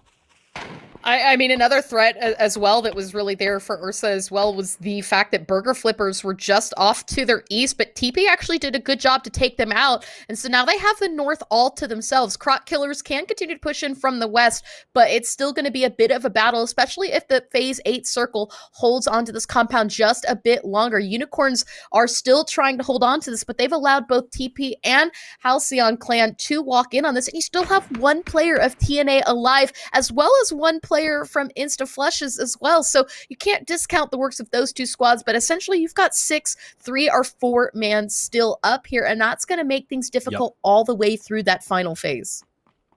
You're absolutely right. And that's the reason why the Crot Killers needed that kill, because they need to buy enough time for those single players to be eliminated. If every solo player got eliminated now, that would give them 3 or 4 more placement points. And the only team that's realistically challenging them near the top of the standings that's left alive is TNA. So if TNA goes out now, for example, and the Unicorns don't get a favorable circle, then the Crot Killers might get it by default because they're already far ahead. But a lot of things are still to happen, and a lot of dominoes have to fall for that to occur. Just because it's likely doesn't mean it's guaranteed. Yeah, they will get this res off here as a bit of a distance shot from Halcyon Clan all the way down to the south. You still, as you said, we've got a lot of these quiet solo players who have really worked themselves in and are right now playing for placement points as they wait for that 19 alive to become a much smaller number. But Shane UK now trying to defend their position as it looks like Crot Killers have rotated into Ursa. This is the best position to hold and a good one to fight for. As Happy Hippie is going to get that knock onto Brett, and Meows goes down as well. That's 2 knocks down for Happy Hippie, and they are going to get the flush onto Ursa. Chalaki gets the last one. Shane goes down, and now that opens up the north to them, but they still need to get in without being spotted there by the Unicorns, as well as it looks like the F-Hawk, who's taken a couple of shots here. Owen is actually going to go down, so Crot Killers picks us up 14 kills. They've got placement points down. We're 17 teams alive. I mean, it's going to be close, but right now I think by the numbers, it's very likely that if they don't fall apart here, they could hold this out. It's going to be up to the Unicorns to really steal this away from them. Clover, I think that was the play that got Crot Killers Sunday Bloody Sunday. I'm not going to call it now because we're going to wait for the leaderboard. I thought they were just going to wait until they were in the top 5. Those extra kills brought them up to 14 kills. And because they were already on top of the standings, I don't think anyone can catch them now. I think that was the play that earned them the title. And Halcyon is really falling apart just a bit, but Mega Jeans is going to get that knock onto Suicide Bullet. You've got 4 man up for Prism, so everyone that they can take out will help, but it doesn't matter there. Zappa finds out Mega Jeans. Halcyon goes out. We're down to just 6 teams. Prism will lose 1 in that, but they just on the edge of zone, a free building that they can take if they want to move in, and Turbo Badger found out means we're down to just 5. All but 2 of our solos have been taken out, as we've got Tukey still out in the center, F-Hawk down just on the south. I mean, really, there's nowhere Hawk can go that he doesn't get spotted out because there's no cover in that area. But taking another look here at the Unicorns, they've been playing very patiently, holding out the north, but I'm not quite sure how many kills they've managed to rack up this game. I think that's going to end up being the deciding factor in them not being able to catch up. TNA also playing for placement points here, but Chuk literally just prone right next to the Unicorns, not wanting to make a sound, trying to get to second place, which I respect. I mean, he might actually be able to do this for all we know. The Unicorns are going to have to frag out everyone else in the circle, I think, to have a chance. Or TNA could absolutely do it if Chuk kills everyone else who's currently alive, and I just don't think that's likely right now. No, it's only 3 kills with the Unicorns. They're really going to have to lay it up here. And unfortunately, I think this is kind of what we've seen from them on that Sandhawk game where they played a little too cautiously. They played for placement points. And I think maybe lost a little bit of their spine here as they had some opportunities to really get up some kills, but kind of let off the gas here. And that's going to, unfortunately, I think, cost them in this end as they were still chasing onto the Croc Killers for points before going into this match. But Tuke still at their feet here is going to, I think, not even attempt this. He knows that they're right here. I think the hope is that they continue to walk on beyond. This is phase 9, though, and that very centralized part of the circle is going to mean that all of these teams are going to have to continue on, and Croc Killers right now are playing on the edge with all eyes in their direction, and that could where they fall. But even if they fall at 5th place, it might still be enough to win them the leaderboard, but we'll find out after this game. Right now, it's imperative is that Grass Unicorns, oh no, standing right on the Duke. What are you doing? Oh, one Fluffy somehow surviving this. Tuke had the opportunity to end it here. I hope he was AFK because Tuke. No. So you had so every Chuk chance. knows. Yeah. No, Chuk knows, but I think Chuk realizes the difference in points between 5th and 3rd is greater than getting a single knock and kill. At least I hope that's the reason why that just happened, because Chuk is basically trying to work out how can I maximize points for my team right now. And I think it was the right call, but my god, do you have to have an absolute metric ton of trigger discipline to do what he just did. Ooh, and those smokes as well from Unicorns actually going to prevent him getting spotted from any of those teams out to the south as we see what is left of Croc Killers. Happy Hippie trying to stay alive, now down to 4 teams. That's more placement points for all involved. Tuke is just standing right next to the Unicorns, hoping to not get spotted, using these stairs for minimal cover, but this is phase 9. That blue zone is going to be absolutely devastating, and the longer he can stay alive, the bigger chance he has to stay in through this. There's 8 players still alive, 5 players still alive. Now is the time to push. You see him, he gets 1 knock there onto the Unicorns. Can he find the second one? He gets Sills down as well. Can he pick up the flush and secure the points? That's 2 more points, but he's at 2 HP. Nowhere to go. What is left of the Unicorns will find him. Winner, chicken dinner. Went from 3 kills to 9. 10 placement points for a total of 19 points. That is going to be close. I am absolutely flabbergasted at that. Insane. But you know what? That's what we come to love about PUBG Esports. That was really excellent. You might say Chuk was riding the Unicorns at the end, and he managed to ride 2 of them, but the rest were not happy. The Unicorns managed to come away with the chicken dinner, but 9 kills and a 1st place, that's not enough to catch the gap, I don't think, because that's 19 points total. We'll have to wait and see when the leader was in. Very, very well played as well by TN. They managed to hold out as long as possible, but the Unicorns were able to take part at the end. And you can't really beat yourselves up about getting into an amazing position in Circle 6 and going, guys, we only have 3 kills. You know, it's like, yes, it sucks, but at the same time, we're in a good position. We're not about to run out of that position to try and sweep everyone else up. So they did what they could. Sometimes you do just get into a great position and the kills don't come. Whether it's enough, though, to top to the leaderboard, I don't know, Clover. But that was a great final game to end on, wasn't it? Yeah, I mean, just fantastic. What we really come to know and love out of those Miramar type games, as you said, if you sit in the circle and the perfect position for too long, it can cost you kills. Unicorns had the center part of the zone for much of that game. Unfortunately, it kind of got them a little bit too comfortable. That said, we're going to have our leaderboard updated in just a moment. John, what are your thoughts? What are your predictions? I think the Croc Killers have done enough, but honestly, I think 2nd to 4th place is so up in the air at the moment. I have no clue who's going to be where and in what order. Very excited to see that. We're going to tally up those final scores, ladies and gentlemen, and when we come back, we will give you the final leaderboards for June's Sunday Bloody Sunday. See you in a bit.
Welcome back, ladies and gentlemen. We now have the final scores from this month's Sunday Bloody Sunday. Now, I know I said I made a prediction for the top of the leaderboard. I'm pretty sure the Crot Killers have done enough, but I've been scratching my head for the last couple of minutes, Clover, and I honestly don't think I have any predictions for the rest of the leaderboard because it's so tight.